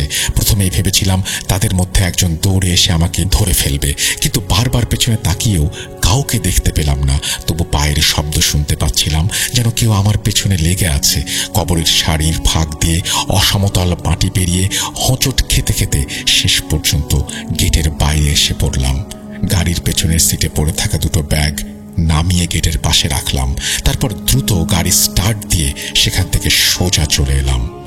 সেই রাতের পর থেকে প্রায় 1 মাস আমি গাড়ি চালাইনি, মোবাইলও ব্যবহার করিনি। নিজেকে ঘরবন্দি করে রেখেছিলাম। সেই ব্যাগ, সেই পেঁচা, ছোট ছোট খোপড়ি সব সময় চোখের সামনে ভেসে উঠত। রাতের স্বপ্নে কবরের গেট, টিং টিং করে বেজে ওঠা সেই ঘন্টা, কালো পেঁচার চোখ, সব দেখে আঁতকে উঠতাম। ধীরে ধীরে দিন কেটে গেল। 1 মাস পর একটু করে স্বাভাবিক হতে শুরু করলাম। নিজের সাথে কথা বললাম, বাস্তবে ফিরে আয়। সাহস জোগাড় করে আবার গাড়ি চালানো শুরু করলাম। এইবার 2টা নিয়ম করলাম। 1, শুধু দিনের বেলা চালাবো। 2, সেই এলাকার কাছাকাছি যাব না। উবারে অনলাইনে থাকবো, কিন্তু রাইডগুলো সিলেক্ট করে নেব। কয়েকদিন সব ঠিকঠাক চলল। একদিন এয়ারপোর্ট থেকে একজন যাত্রী নিলাম। ম্যাপ দেখে দেখলাম রুটটা সেই এলাকা দিয়ে যাবে যেখানকার স্মৃতি আমার মনের ওপর কাঁটা হয়ে আছে।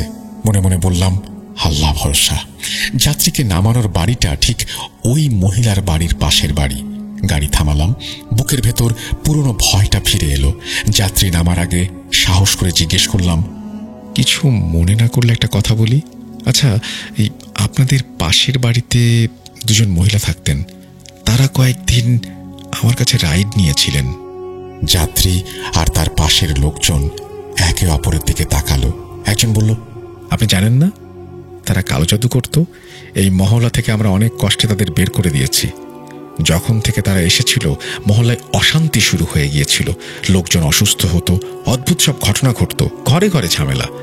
শেষ পর্যন্ত সবাই মিলে তাদের বিদায় করেছি। তাদের কথা শুনে শরীর কাঁপুনি দিয়ে উঠল, যেন পাঁজরের ভেতরে ঠান্ডা বাতাস ঢুকে পড়ল। আমি নিঃশব্দে মাথা নাড়লাম। মনে হলো আমি বুঝি আগে থেকেই অনুভব করেছিলাম কিছু একটা গড়বড় ছিল, কিন্তু ভাষা খুঁজে পাইনি। সেই রাতে কবরস্থানের সেই দৃশ্য, ব্যাগের ভেতরের দৃশ্য, সব মিলিয়ে আমি এমন এক বিপদের সামনে দাঁড়িয়েছিলাম যেখান থেকে আল্লাহ আমাকে রক্ষা করেছেন।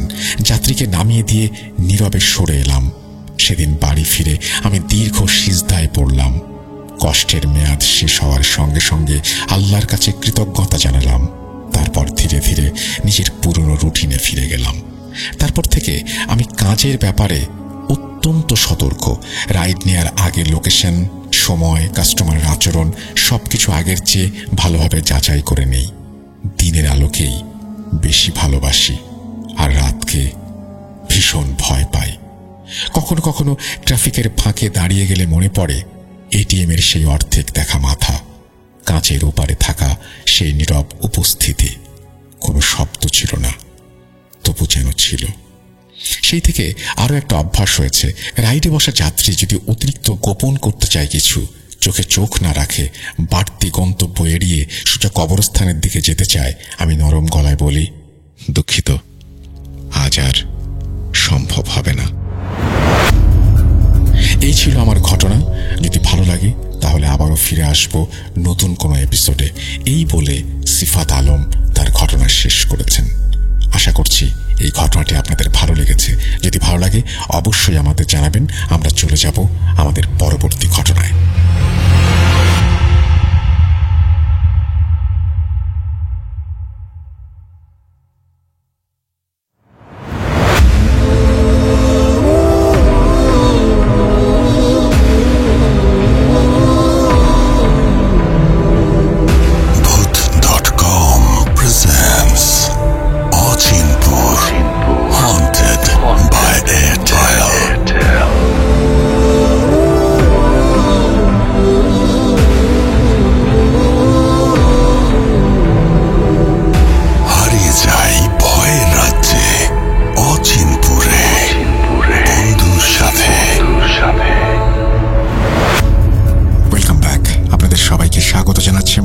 আশা করছি আপনারা সবাই ভালো আছেন এবং ভালোর তলে আছেন।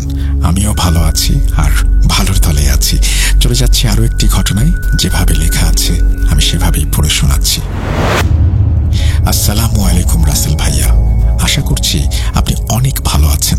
আমি 2012 সাল থেকে ভূত এফএম শুনতাম আর এখন আমি আপনার অনেক বড় ভক্ত।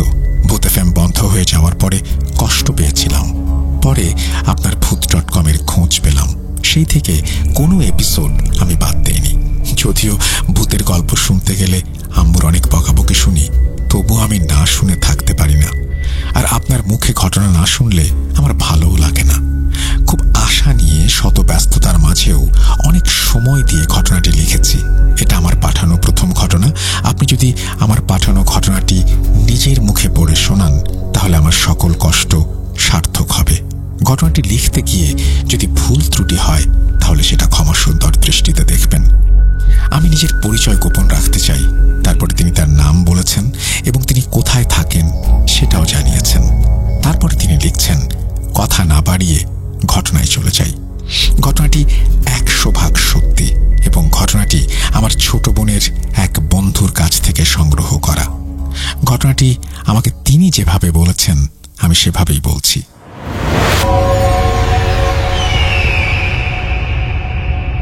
এই ঘটনাটি ঘটেছিল 2020 সালে। একটি মেয়ে, তার বিয়ে হচ্ছিল না। তার পরিবারের আর্থিক সচ্ছলতা ছিল। তাছাড়া তার পরিবার অনেক শিক্ষিত, ভদ্র, সভ্য ধরনের ছিল। কিন্তু তবুও মেয়েটার বিয়ে হচ্ছিল না। তার বয়স 25-26 বছর হয়ে গিয়েছে। সে অনার্স পাশ করেছে। মেয়েটা যথেষ্ট সুন্দরী এবং শিক্ষিত, কিন্তু তবুও বিয়ে হচ্ছে না। বিয়ে হচ্ছিল না বলতে কোনো না কোনোভাবে বিয়েটা ভেঙে যায়। একের পর এক বিয়ে ভেঙে যাওয়ার পর ছেলে খুঁজতে গিয়ে দেখা যায় যে ভালো ছেলে পাওয়া যাচ্ছে না, বা ভালো ছেলে পাওয়ার পর সব ঠিকঠাক হয়েও কোনো না কোনোভাবে বিয়েটা ভেঙে যাচ্ছে। এর মধ্যে 2 বার এমন ঘটনা ঘটেছে যে বিয়ের ডেট, এমনকি অ্যারেঞ্জমেন্ট সবকিছু হয়ে গিয়েছে। সেই সময়টায় গিয়ে হঠাৎ বিয়েটা ভেঙে যায়। আর এই ভেঙে যাওয়ার পেছনে এমন জটিল কোনো কারণ নেই যে মেয়ে পক্ষ কোনো খারাপ দিক দেখেছে বা ছেলে পক্ষ কোনো খারাপ দিক দেখেছে। অযথাই বিয়েটা ভেঙে যায়। 2 বার এমন হওয়ার পরে 3য় বার গিয়ে নিজেদের মধ্যে খালাতো ভাইয়ের সাথে বিয়ে ঠিক হয়। সেই ছেলে বিদেশ থেকে আসে বিয়ে করার জন্য। তারা নিজেরা নিজেদের সম্পর্কে এত কিছু জানার পরেও সেই বিয়েটাও যখন ভেঙে যায়, তখন তাদের এলাকার ভেতরে একজন বয়স্ক মহিলার সাথে তারা বিষয়টা নিয়ে কথা বলে। কারো মুরগি হারিয়ে গিয়েছে বা কারো গরু হারিয়ে গিয়েছে, বা যদি কেউ অসুস্থ হয়, যেমন বাতাস লাগা, কান ব্যথা, গলায় কাঁটা আটকে যাওয়া, এসব ব্যাপারে গ্রামের লোকজন ওই মহিলার কাছে যেত। যদিও ওই মহিলা ওঝা টাইপের ছিলেন না, কিন্তু তার বাবা দাদারা ভালো ওঝা ছিল। ওনার বাবার মেয়ে হিসেবে উনি শুধু হালকা পাতলা কিছু জানতো আর কি। মানুষের এই সব ছোটখাটো সমস্যা সমাধান করে টাকা রোজগার করত। তো যার ঘটনা বলছি, ওই মেয়ের সাথে এই মহিলার যোগাযোগ ছিল এবং তারা কথাবার্তাও বলতো। তো একদিন নামমাত্র ওঝা মহিলাটি মেয়ের মাকে বলেছিলেন যে, এই ধরনের সমস্যা সাধারণ নয়। মেয়ে তো তোমার যথেষ্ট সুন্দরী আর শিক্ষিত, আর এসব চিন্তা করেই আমার মনে হয় তোমার মেয়েকে কেউ কালো জাদু করেছে বা আসর করেছে কিছু একটা। আচ্ছা ভাবি, আমি একবার চেষ্টা করে দেখবো যে আসলে মেয়েটার কেন বিয়ে হচ্ছে না। এরপর ওঝা তার মতো করে চেষ্টা করে সবকিছু ঠিকঠাক করতে চায়। তারপর মেয়ের মাকে বলে যে কিছু কিছু কার্যকলাপ মেয়েকে করতে হবে, এগুলো করলে দেখা যাবে আসলে কি কারণে এমনটা হচ্ছে। কিন্তু নামমাত্র ওঝা মহিলাটি তার যতটুকু জ্ঞান আছে তার থেকে ওপরে যাওয়ার চেষ্টা করে। সে তার বাবা দাদার আমলের বইপত্র ঘেঁটে এমন একজন জিনের সন্ধান পায় যে জাতি খুব শক্তিশালী নয়, বরং দুর্বল। আর এরা কোনো মেয়ের প্রতি আকৃষ্ট হয় না যে মেয়েটা বিবাহিত বা কোনো সম্পর্কে জড়িত। তো ওই ওঝা চেষ্টা করে যে এই জিন যদি ওই মেয়ের প্রতি কোনোভাবে আকৃষ্ট হয় তাহলে বোঝা যাবে ওই মেয়ের ওপর কেউ কালো জাদু বা আসর করেছে। তাই ওঝা যতটুকু সম্ভব নিজে চেষ্টা করে ওই জিন দ্বারা এই কাজটি করানোর। জিনের নজরে ফেলার জন্য ওঝা নিজে মেয়ের বাসায় এসে মেয়েটাকে এটা সেটা খেতে বলতো এটা করো সেটা করো, রাতের বেলায় এভাবে ঘুমাবে, এই জায়গায় যাবে, খাবার সাথে এটা মিশিয়ে খাবে, তারপর তোমার খাবারের এই অংশটা রেখে দেবে, এগুলো। তারপর খাবারের সাথে কিছু জিনিস মিশিয়ে কুকুরকে খাওয়ানো, এসব কাজও করতে বলতো। তো এক পর্যায়ে যদিও এসব বিষয়ে মেয়ের বাবাকে সে জানায়নি, মেয়ের মাই সব মেনটেন করত। মেয়েটা খুবই পরহেজগার ছিল, নামাজ পড়তো, রোজা রাখতো। মেয়েটা তার মাকে সবই বলতো আর ওই ওঝাকে খুবই বিশ্বাস করত। তো একদিন ওদের বাসার দক্ষিণ দিকে ওই ওঝা একটা জানালা বানাতে বলে। ওরা শেষ পর্যন্ত ঢালাই বাড়ি ভেঙে ওখানে একটা জানালা তৈরি করে।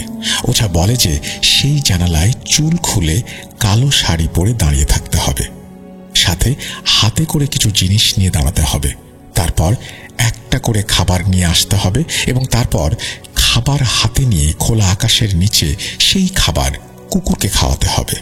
এসব ওই ওঝা মেয়েটিকে করতে বলে সে। তারপর একদিন হঠাৎ করে ওঝা মেয়েটার বাড়িতে আর সে আসে না। যখন আসে না তখন থেকে মেয়েটার সমস্যা শুরু হয়ে যায়। প্রথমত মেয়েটা যে সমস্যাগুলোতে পড়ে সেটা হচ্ছে মেয়েটা নানানভাবে নাপাক হয়ে যায়, এই যেমন কিছুর বিষ্ঠা পায়ে লাগা, এই ধরনের। তো এই হঠাৎ এমন হয়ে যাওয়ার কারণে ওর নামাজ পড়া, কোরআন পড়া, এই সমস্ত আমল বাধাগ্রস্ত হয়। এর থেকে ধীরে ধীরে ওর কিছু খারাপ অভ্যেস হয়ে যায়। বেশি জামা কাপড় পরলে ওর অস্বস্তি লাগে, বিভিন্ন জায়গায় চুপচাপ বসে থাকে, মুখ দিয়ে গোঙানির মতো একটা আওয়াজ করে, সবার সাথে খাবার খেতে বসলে গলায় খাবার আটকে যায়, বিষম খায়, সারাদিন শুধু বলে আমার খাবার গলায় আটকে যাচ্ছে। এরকম নানান ধরনের সমস্যা মেয়েটার সাথে শুরু হয়ে যায়। বিষয়টা তেমন গুরুতর না হওয়ায় মেয়েটার মা বা বাবা কেউই এটাকে গুরুত্ব দেয় না, কারণ মেয়েটা 5 ওয়াক্ত নামাজ পড়ত, যার কারণে জিনটা সরাসরি মেয়েটার উপরে প্রভাব বিস্তার করতে পারত না। এক রাতে মেয়ের দুলাভাই, যিনি একজন মসজিদের ইমাম, তিনি দাওয়াত নিয়ে আসেন। রাতে ওই লোকের ঘুম হয় না, সারা রাত মানসিক অশান্তিতে ভোগেন, না বসে থাকতে পারছেন না শুয়ে থাকতে পারছেন। আর ওই রাতে মেয়ের অবস্থা খুব খারাপ হয়ে যায়, পেট ব্যথা সহ অনেক ছটফটানির মতন অবস্থা হয়। তখন মেয়ের মা বুঝতে পারে যে কিছু একটা ঝামেলা আছে, আর ওই ওঝাকে গিয়ে ধরে বলে যে আপনি আসেন না কেন, এগুলো কেন হচ্ছে? সব শুনে ওঝা বুঝতে পারে কোনো একটা ভুল হয়ে গিয়েছে, কিন্তু সে মেয়ে বা তার মায়ের কাছে ধরা দেয় না। বলে যে মেয়ের কোনো সমস্যা নেই, বিয়ে আটকানোর মতো কোনো সমস্যা হয়নি, তোমরা ছেলে খোঁজো, যত তাড়াতাড়ি সম্ভব মেয়েকে বিয়ে দিয়ে দাও। তার কিছুদিন পর ওঝা এসে মেয়ের খোঁজ নিয়ে যায়। অন্যদিকে বাসার মধ্যে সমস্যা বাড়তেই থাকে। সবাই বাসার মধ্যে কোনো একটা এন্টিটির উপস্থিতি টের পায়। তারপর যে বিষয়টি সবাই লক্ষ্য করে সেটা হলো, কেউ যদি মেয়েকে ডাকতে যায় মেয়ের ঘরে দেখতে পায় না, যদিও মেয়েটা সারাক্ষণ ঘরেই থাকে। মানে ধরুন যে আপনি জানেন যে ওই ব্যক্তি রুমেই আছে, কিন্তু রুমে প্রবেশ করার পর তাকে দেখতে পাচ্ছেন না। কিছুক্ষণ পর অপ্রত্যাশিতভাবে কোনো একটা জায়গায় মেয়েটিকে পাওয়া যায়। এটা যখন পরিবারের প্রত্যেকের সাথে ঘটে তখন তারা এই বিষয়টা নিয়ে আলোচনা করতে শুরু করে। তো মেয়েটার উপরে অনেক খারাপ প্রভাব পড়তে শুরু করে। মেয়েটা এর মধ্যে নামাজ পড়া ছেড়ে দিয়েছে। তাছাড়া কারণে অকারণে মাঝে মধ্যে ছোটখাটো বিষয় নিয়ে হঠাৎই হাসতে থাকে পাগলের মতো। সবকিছু খুবই অস্বাভাবিক। তারপর কোনো একদিন হঠাৎ করে এক অজানা কারণে মেয়ের অবস্থা এমন শোচনীয় হয়ে যায়, এমন ছটফটানি যে মনে হচ্ছে মেয়েটা এখন মারা যাবে। পরে জানা যায় এই রাতেই মেয়েটাকে মেরে ফেলার চিন্তা ছিল ওই চিন্তার। যা হোক, পরে মেয়েটাকে হাসপাতালে নিয়ে যাওয়া হয় এবং এই খবরটা ওঝা কোনোভাবে পেয়ে যায়। ওঝাকে মেয়ের বাড়ির কেউ খবর দেয়নি, কিন্তু ওঝা জানতে পারে। ওঝা খবর পেয়ে হাসপাতালে হাজির হয়। মেয়ের মায়ের হাত পা ধরে কান্নাকাটি করে, যেভাবেই হোক মেয়েকে ওঝা নিজের বাড়ি নিয়ে যাবে। এদিকে মেয়েকেও হাসপাতাল থেকে রিলিজ করে দেবে, কারণ কোনো সমস্যা ধরা পড়েনি। মেয়ে হালকা সুস্থ হয়, স্যালাইন দেওয়ার পর জ্ঞান ফেরে। কিন্তু মেয়েকে ওঝা নিজের বাড়িতে নিয়ে যেতে চায়। ওঝা বলে সে কিছু একটা করতে চায়। মেয়ের বাবা এবং পরিবারের অন্য সদস্যরা ওঝার এই কর্মকাণ্ড দেখে অবাক হয়। তখন মেয়ের মা সবাইকে সবকিছু বলে। তারপর ওঝা মেয়েকে নিয়ে চলে যায় ওঝার বাড়িতে। ওঝা নিজের বাড়িতে গিয়ে মেয়েটিকে 2 দিন রাখে। ওই 2 দিন মেয়ের পরিবারের অন্য সদস্যরা বাড়ির মধ্যে অস্বাভাবিক কর্মকাণ্ড লক্ষ্য করতে থাকে। যদিও আগে থেকেই তারা ওইসব দেখত, কিন্তু তখন তারা ব্যাপারটাকে এতটা সিরিয়াসলি নেয়নি। কিন্তু এখন তারা বিষয়টিকে খুব গভীরভাবে দেখছে। তো মেয়েটা ওঝার বাড়িতে যাওয়ার পর সবাই যেটা লক্ষ্য করে সেটা হলো, মনে হয় বাসার মধ্যে কেউ কিছু একটা খুঁজছে সবার আড়ালে। তখন পরিবারের সদস্যরা যারা এই ঘটনাটি প্রত্যক্ষ করে তারা একে অপরকে জিজ্ঞেস করে যে, তুমি কি কিছু খুঁজছো? ওদের মধ্যে মেয়ের একজন ভাবি ছিল যে মেয়েটার খুব কাছাকাছি থাকতো, সে কিছু কিছু বিষয় জানতো। তো সেই ভাবি ডাইনিংয়ে চুপ করে দাঁড়িয়ে দেখছিল যে কি হচ্ছে। মনে হচ্ছে কেউ হেঁটে যাচ্ছে, কিছু খুঁজছে, এখানে যাচ্ছে ওখানে যাচ্ছে, ছটফট করছে। তখনই সে দেখলো যে কিচেনে কেউ যেন একজন চলে গেল। এটা দেখার সাথে সাথে সেও কিচেনে যায়। যখনই সে কিচেনের দরজার কাছে পৌঁছায় তখনই সেই অদৃশ্য অস্তিত্বটা কোনো কিছু দিয়ে ঢং ঢং করে অনেক জোরে শব্দ করে। আর শব্দ শুনে ভাবি অনেক ভয় পেয়ে দৌড়ে পেছনে চলে আসে। আসার পর পরিবারের সবাইকে বলে পুরো ঘটনাটা। ঘটনা শুনে সবাই যখন কিচেনে যায় তখন কাউকেই পাওয়া যায় না। এই ঘটনার পর পরিবারের মুরব্বীরা একসাথে ওই ওঝাকে জিজ্ঞেস করে যে, কি করেছেন আপনি? বলেন, এগুলো কেন হচ্ছে আমাদের পরিবারের সাথে? এমন ঘটনা ঘটার কারণ কি? তখন ওঝা নিজের ভুল স্বীকার করে আর বলে যে, আমার জীবনে এরকম ভুল কখনো হয়নি, অপ্রত্যাশিতভাবে এমন ভুল হয়ে গেছে। মহিলা ওঝাটি অন্য এক ওঝার সাথে কথা বলে আর বলে যে, আপনারা ওই ওঝার কাছে গিয়ে সাহায্য চান, সে হয়তো আপনাদের সাহায্য করতে পারবে। তারপর তার দেওয়ার ঠিকানা অনুযায়ী 2-3 দিন পরে সবাই ওই ওঝার কাছে যায়। ওই ওঝার সাথে দেখা করার জন্য 3-4 দিন অপেক্ষা করতে হয়েছিল। তারপর দেখা পেয়েছে এবং শেষ পর্যন্ত ওঝা সমস্যার সমাধান করতে রাজিও হয়। কিন্তু ওঝার 2টা শর্ত ছিল। শর্ত 1, তার একটি নিষ্পাপ জীবন দরকার, যেমন কোনো একটি বাচ্চা দরকার যে বাচ্চাটি একেবারে ছোটও না আবার একেবারে বড়ও না, কিন্তু নিষ্পাপ। শর্ত 2 বছর স্বাচ্ছন্দ্যে চলার জন্য 3,70,000 টাকা লাগবে, কিন্তু টাকাটা সে কাজ হওয়ার পরে নেবে। অন্যদিকে মেয়ের অবস্থা খুবই খারাপ, দুর্বল হয়ে গিয়েছে মেয়ে। যেহেতু মেয়ের বাবার আর্থিক অবস্থা ভালো এবং মেয়ের বড় ভাই আছে, তাই মেয়ের বাবা মা এই অবস্থা দেখে রাজি হয়ে যায়। যদিও একজন মানুষের জীবন বাঁচানোর পরিবর্তে টাকার লেনদেনের ব্যাপারটা খুবই অস্বাভাবিক, তবুও তারা তাদের মেয়ের জীবন বাঁচানোর জন্য রাজি হয়ে যায়। পরবর্তীতে ওঝা মেয়ের বাড়ি বন্ধ করে দিয়ে তার শর্ত অনুযায়ী মেয়ের বাবা মা এতিমখানা থেকে একজন এতিম বাচ্চাকে এনে লালন পালন করা শুরু করে। তারপর একদিন মেয়ের এই অবস্থা দেখে মেয়ের এক ঘনিষ্ঠ বন্ধু মেয়ের বাড়িতে বিয়ের প্রস্তাব দেয়। প্রথমে ছেলেটা মেয়ের মা বাবার কাছ থেকে সবকিছু শোনে। সবকিছু শোনার পর ছেলেটা বিয়ের প্রস্তাব থেকে পিছিয়ে যায় না। আসলে বিয়ের প্রস্তাব দেওয়ার কারণ হলো যে ছেলেটা মেয়েটাকে মনে মনে অনেক আগে থেকেই পছন্দ করত, কিন্তু ছেলেটা কোনো দিন সেটা মেয়েকে বলেনি বা নিজেকে মেয়েটার যোগ্য মনে করেনি। ওরা খুব ভালো বন্ধু ছিল। ছেলেটা তার পরিবারকে অনেক কষ্টে রাজি করায় বিয়ের জন্য। অন্যদিকে মেয়ের মা বাবাও চিন্তা করে যে এমনিতেই তো মেয়েটার বিয়ে হয় না, ছেলেটা প্রস্তাব দিয়েছে, বিয়ে দিয়ে দেয়াই ভালো। তারপর ছেলেটা বিভিন্ন হুজুরের কাছে যায়। ছেলেটা যদিও মাদ্রাসার লাইনে পড়াশোনা করেনি, কিন্তু যথেষ্ট ইসলামিক জ্ঞান সম্পন্ন। ছেলে এমনিতে অনেক ভালো, 5 ওয়াক্ত নামাজ পড়ে। সেই মহিলা ওঝা থেকে শুরু করে সবার সাথেই সে কথাবার্তা বলে। বলার পরেও কোনো উপায় পায়নি। বিয়ের রাতে ছেলে যখন একা ছিল, তখন বিয়ের কিছুক্ষণ আগে ছেলেকে কেউ কান ধরে কাছে টেনে নিয়ে এসে কানের কাছে খুবই খারাপভাবে ধমক দেয় এবং বলে, তুই তো বিয়ে করছিস না, নিজের জীবন দিচ্ছিস। এরপরই ছেলেটা হতাশ হয়ে যায়। কিসের বিয়ে, কিসের কি। যাই হোক, শেষ পর্যন্ত ওদের বিয়ে অবশ্য হয়। একদম সহিভাবে ওদের বিয়ে হয়। তারপর বাসর রাতে ছেলেটা যতটা সম্ভব নিজেকে প্রস্তুত করে। সে নিজেকে বোঝায় সে যত যাই হোক সব জেনে শুনেই বিয়েটা করেছে। তো ছেলেটা বাসর ঘরে গিয়ে যখন ঢোকে, তখন দেখে ঘরের আবহাওয়া খুবই আজব। দেখে যে ঘরটা কেমন যেন অদ্ভুত লাগছে, বর্ণহীন একটা ঘরের মতো হয়ে আছে। খুব শীঘ্রই কিছু একটা হতে যাচ্ছে এমন একটা ভাব। যদিও ছেলেটা এই ব্যাপারগুলো জানতো। তারপর ছেলেটা ঘরের দরজা বন্ধ করে পশ্চিম দিক হয়ে রুকুতে বসার মতো করে বসে এবং খুবই উচ্চ স্বরে, যতটা উচ্চ স্বরে বলা যায় ততটা জোরেই সালাম দেয়।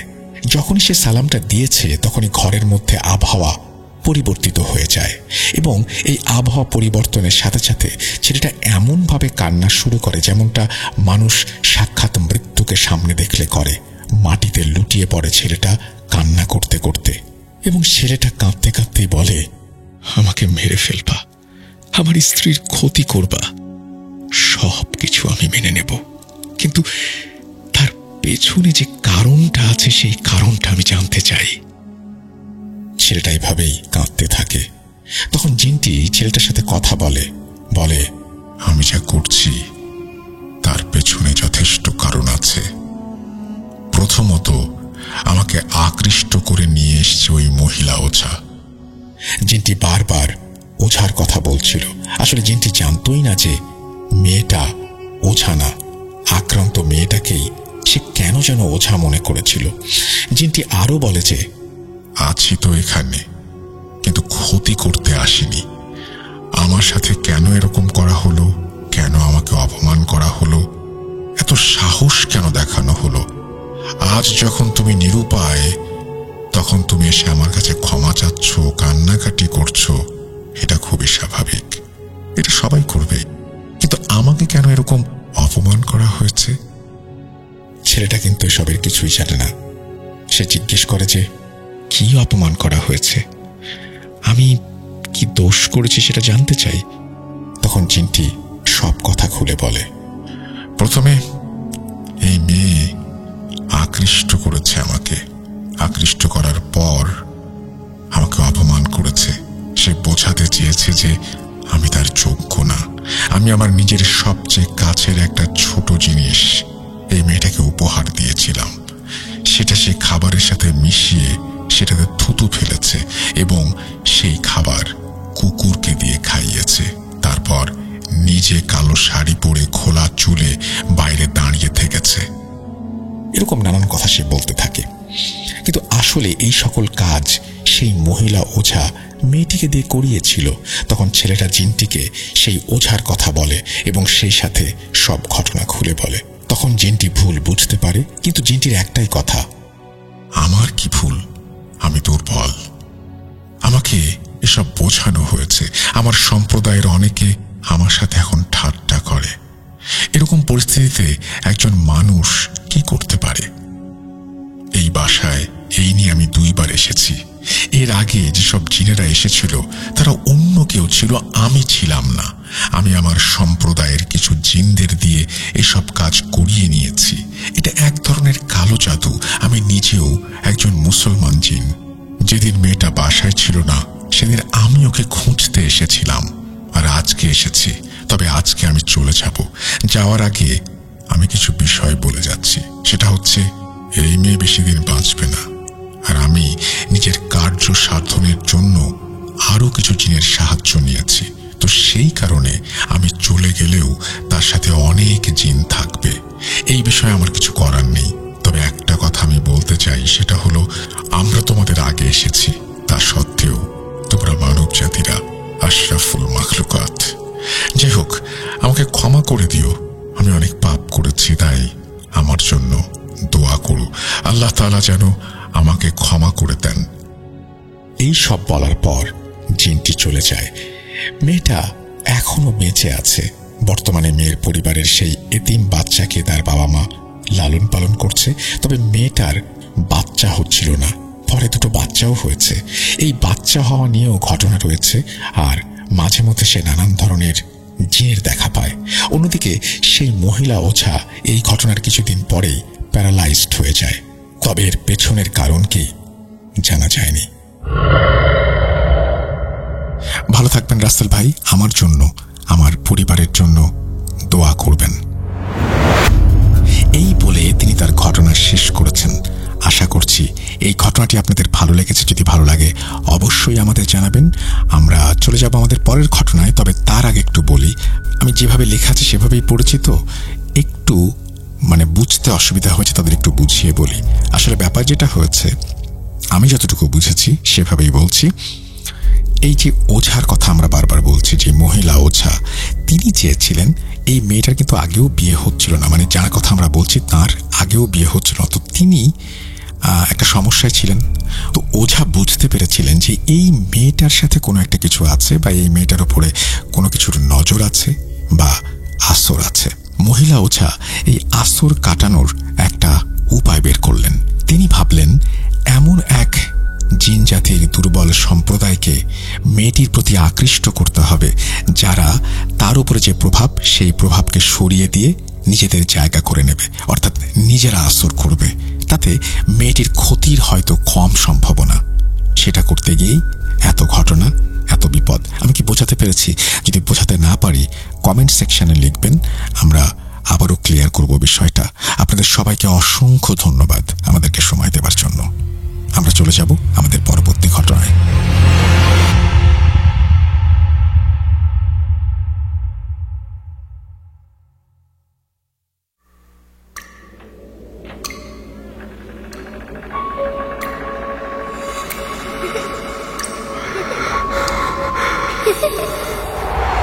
লুকোচুরি খেলবে? লুকোচুরি? তুমি লুকাও, আমি ঠিকই তোমাকে খুঁজে পাবো।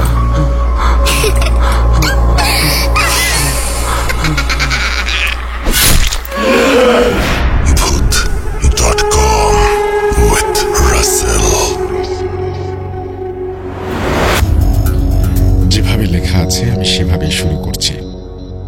আসসালামু আলাইকুম রাসেল ভাই, জানতে চাইলাম না কেমন আছেন। আমি জানি আপনি সবসময় ভালোর দলেই থাকেন। আমি মোহাম্মদ ইমরান শালিখা, মাগুরা থেকে। রাসেল ভাই, ঘটনাটি আমি কালেক্ট করেছি আশরাফুর রহমান চাঁদ ভাইয়ের কাছ থেকে। এই ঘটনাটি রাজবাড়ী জেলার বালিয়াকান্দি নামক স্থানের ঘটনা। ঘটনাটি আশরাফুল ভাইয়ের মায়ের সাথেই ঘটেছে। রাসেল ভাই, যদি আমার ঘটনাটি সিলেক্টেড হয়, তাহলে আমি চাই যে আপনি ঘটনাটি পড়ে শোনান, কারণ আপনার কণ্ঠে ঘটনা শুনলে মনে হয় ঘটনাটির পুনরাবৃত্তি আমার চোখের সামনেই হচ্ছে। আর বেশি কথা না বাড়িয়ে সরাসরি ঘটনায় চলে যাচ্ছি। ঘটনাটি যেহেতু তার মায়ের সাথে ঘটা, তাই তার মায়ের মতো করেই বলছি।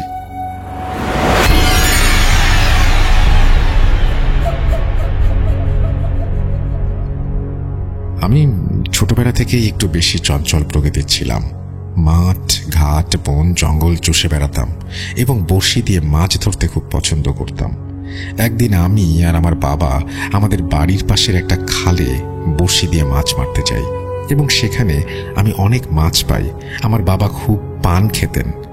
পান শেষ হয়ে যাওয়াতে বাবা আমাকে রেখে বাড়িতে চলে আসেন পান খাওয়ার জন্য।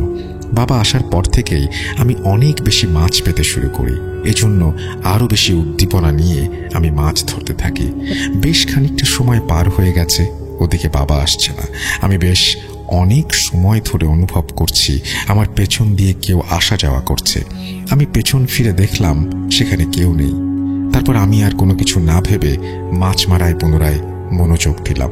বাবা আসার কোনো নামই নেই। এদিকে সন্ধ্যা নেমে এসেছে। বাবা না আসাতে আর সন্ধ্যা নেমে আসায় আমি বাড়ির দিকে রওনা হলাম। কিছু দূর আসার পর আমি অনুভব করছি পেছনে কেউ আমার সাথে আসছে।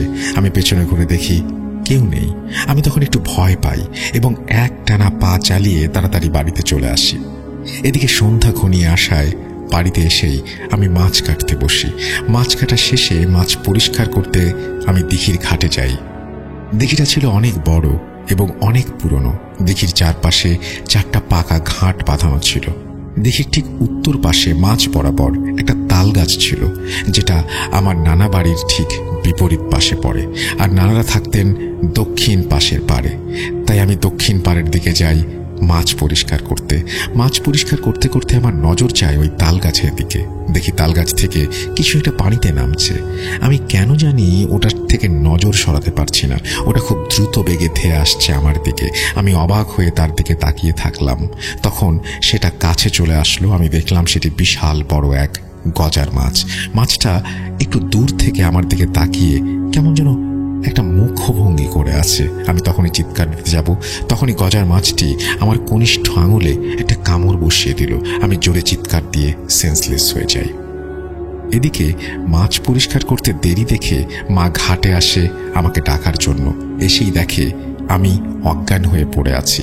মা চিৎকার করে বাবাকে ডাকে। বাবা এসে আমাকে ঘরে নিয়ে যায়। ঘণ্টাখানেক পর আমার জ্ঞান ফেরে। তারপর আমি সব ঘটনা বাবাকে খুলে বলি।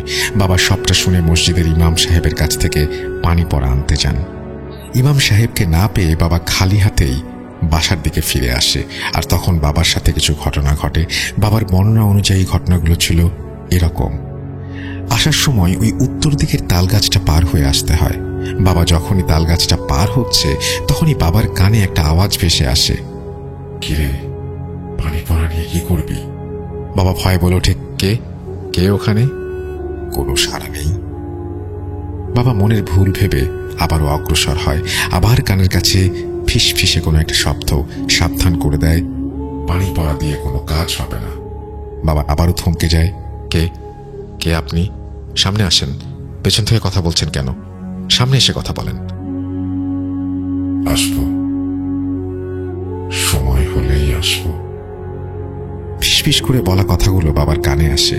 বাবার পা তখন অবশ হয়ে গেছে। বাবা তখন হাঁটতে পারছে না।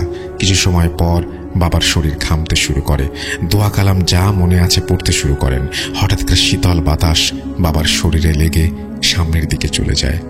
তারপর তার শরীর হালকা হয়ে যায়। অতএব সে দ্রুত বাড়ির দিকে চলে আসে। বাড়িতে এসে বাবা কাউকে কিছু না জানিয়ে খাওয়া দাওয়া শেষ করে বিছানায় চলে যায়। আমার বাবার ঘরটা ছনের চাল আর পাটকাঠির বেড়া দিয়ে তৈরি ছিল। আমি আলাদা রুমে থাকতাম। তবে আজ আমি মায়ের কাছে ঘুমাচ্ছি। রাত তখন 3টা কি 3:30। হঠাৎ আমার ঘুম ভেঙে যায় পাটকাঠি ভাঙার শব্দে। আমি খুব ভয় পেয়ে মাকে ডেকে তুলি। তখনই আমার সাথে ঘটে এক অনাকাঙ্ক্ষিত ঘটনা। মায়ের গায়ে হাত দিতে আমি চমকে উঠি। মা আগে থেকেই আমার দিকে রক্তবর্ণ চোখে তাকিয়ে আছে। আমি ভয়ে বাবাকে ডাক দিতে যাব, তখনই অনেক গম্ভীর ভয়েসে কেউ বলল, কিরে, ভয় পাচ্ছিস? ভয় পাস না, তোকে আমার খুব ভালো লেগেছে। এ কথা বলেই অট্ট হাসিতে ফেটে পড়ল মা আর বলল, আমি আসবো। আমি তখন ভয়ে চোখ বন্ধ করে ফেলি। তারপর আস্তে আস্তে চোখ খুলে মার দিকে তাকিয়ে দেখি মা স্বাভাবিকভাবে ঘুমোচ্ছে। ভয়ে আমি জড়সড় হয়ে আয়াতুল কুরসি পড়তে শুরু করলাম। এমতো অবস্থায় ফজরের আজান কানে ভেসে আসলো। বিছানা ছেড়ে নামাজের জন্য রেডি হই। তারপর নামাজ আদায় করে আবার বিছানায় গিয়ে শুয়ে পড়ি। শরীরটা বেশ ক্লান্ত লাগছিল। কখন যে ঘুমিয়ে গেছি বুঝতে পারিনি। সকালে হঠাৎই হইচইয়ের শব্দে ঘুম ভাঙল। এত হইচই কিসের দেখতে বিছানা থেকে দরজার চৌকাঠে দাঁড়ালাম। দেখি অনেক লোকজন কি নিয়ে যেন ফিস করছে। আমাকে দেখে সবাই অবাক হয়ে তাকালো। আমি কিছু বুঝে ওঠার আগেই মা আমাকে জড়িয়ে ধরে কান্নাকাটি করতে শুরু করে দিল আর বলছে, কোথায় গিয়েছিলি মা তুই? গত 2 দিন তোকে খুঁজে পাইনি কোথাও। আমি বললাম, কি বলছো মা? আমি তো ফজরের নামাজ আদায় করে বিছানায় গিয়ে ঘুমিয়েছিলাম। তখন বাবা বলল, রে মা, তোর মা ঠিকই বলছে। আমি ফজরের নামাজের জন্য তোর মাকে ডেকে তুলতে গিয়ে দেখি তুই নেই। কোথায় চলে গিয়েছিলি মা? বাবার কথা শুনে আমি হতভম্ব হয়ে দাঁড়িয়ে থাকলাম। কোথায় গিয়েছিলাম আমি? গত 2 দিন আমি নিখোঁজ। ভয় আমার শরীর শিউরে উঠল। বিকেলের দিকে বাবা একজন কবিরাজের কাছে নিয়ে যান।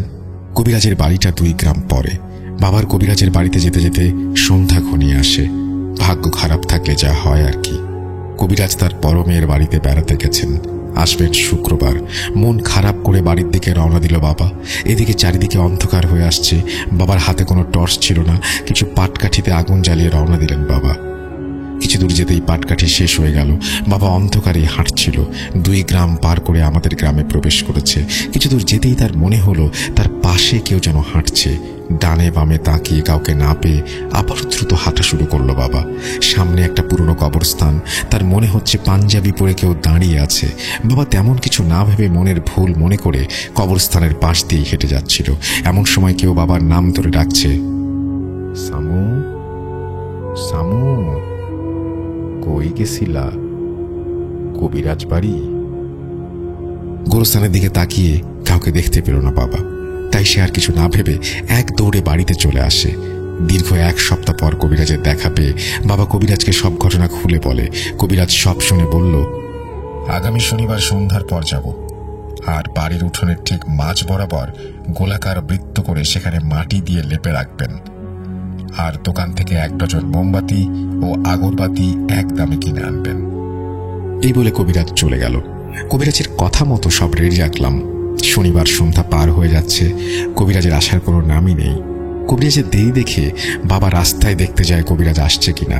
বাড়ি থেকে বেরোতেই দেখে কবিরাজ এক মনে কিসের দিকে যেন তাকিয়ে সোজা হয়ে দাঁড়িয়ে আছে। কি ব্যাপার, আপনি এখানে দাঁড়িয়ে আছেন কেন? ভেতরে আসুন। কোনো সারা শব্দ না দেখে কবিরাজের গায়ে হাত লাগাতেই কবিরাজ চমকে ওঠে।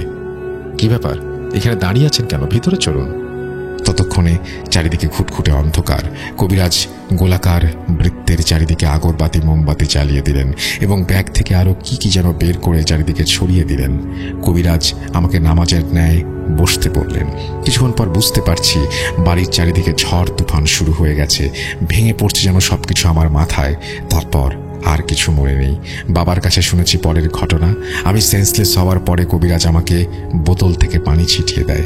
পানি ছিটানোর পরেই আমি উঠে দাঁড়িয়ে কবিরাজকে ধরার জন্য দৌড় দেই, কিন্তু কবিরাজের দেয়া দাগের ওপারে আমি আসতে পারিনি। আসতে না পেরে আমি আরো রেগে যাই। কবিরাজ আমাকে প্রশ্ন করে, কে তুই? আমি বললাম, আমাকে দেখিসনি তুই? সামু মিয়া আর একটু দেরি করে আসলেই তো তোর জীবন নাশ করতাম। এই কথা বলেই নাকি আমি অট্টহাসিতে ফেটে পড়ি। সেখানে উপস্থিত সবাই লক্ষ্য করলো আমার চোখগুলো রক্তবর্ণ হয়ে গেছে, যেন চোখ দুটো এখনই বেরিয়ে আসবে। কবিরাজ বলল, আমি অপ্রস্তুত ছিলাম বলেই তুই সামনে আসতে পেরেছিলি। এখন বল, কেন এসেছিস? ওকে ছেড়ে চলে যা। তারপর আমি বলে উঠলাম, না, ওকে ছাড়তে পারবো না। তুই চেষ্টা করে দেখতে পারিস। তোর মতো অনেককে আমি বোতলবন্দি করেছি। ভালো চাস তো চলে যা। কি মনে করিস তুই আমাকে? আমাকে তাড়াবি? আমি আবার ভয়ঙ্করভাবে হাসতে শুরু করলাম। কবিরাজ বলল, চিনতে পারিসনি তুই এখন আমাকে? দাঁড়া, তোর ব্যবস্থা করছি। এই বলে দোয়া দুরুদ পড়ে ফু দিতে যাবে এমন সময় কবিরাজের বুকে হঠাৎ প্রচুর ব্যথা উঠল। আমি বলছি, কিরে, ফু দিবি না? ফু। বাঁচতে চাইলে এখান থেকে চলে যা। কবিরাজ একটু সুস্থ অনুভব করার পর বলল, আমি চলে যাব, কিন্তু তুই বল, কে তুই? এটা কবিরাজের একটা টোপ ছিল মাত্র। আমি বলছি, তুই এখনো চিনতে পারিসনি আমাকে? আমি মারিদ। এই বলে ও চলে গেল। কবিরাজ একটু ভয় পেয়ে বাবাকে বলল, ও খুব শক্তিশালী বজ্জিন। আপনারা আপনাদের মেয়েকে 3 মাসের মধ্যে বিয়ে দিয়ে দিন। বিয়ে দিলে হয়তো ওর জিনটা চলে যাবে, অথবা আসবে না। আর আমি বাড়ি বন্ধ করে দিচ্ছি। 3টা তাবিজ দিচ্ছি। একটা ওর গলায় পরাবেন, আর একটা ওর বিছানায় দেবেন, আর একটা ওই গোলাকার বৃত্তের মাঝে 2 হাত মাটিতে পুঁতে রাখবেন। ওই জিনটা এই 3 মাস কিছু করতে পারবে না। জিনটা খুব শক্তিশালী আর দুষ্ট। এই জিন যার পেছনে লাগে তার থেকে সহজে যায় না। এভাবে 2 মাস কেটে যায়, কোনো সমস্যা হয় না। এদিকে আমার বিয়ে দেওয়ার জন্য বাবা ছেলে খুঁজছে। আমার বয়স তখন 9 বছর শেষে 10 বছরে পড়েছে। আসলে তখনও বিয়ে নিয়ে এতটা বুঝি না। বাবা ছেলে খুঁজতে খুঁজতে ফরিদপুর জেলা মধুখালী থানার পাশেই একটা ছেলের খোঁজ পায়। আমাকে দেখে তাদের পছন্দ হয়। তারপর বিয়ের সব আয়োজন করে আমাকে বিয়ে দেয়া হয়। আমার শ্বশুর বাড়ি দূর হওয়াতে আমাকে তারা সেদিন নিয়ে যেতে পারে না।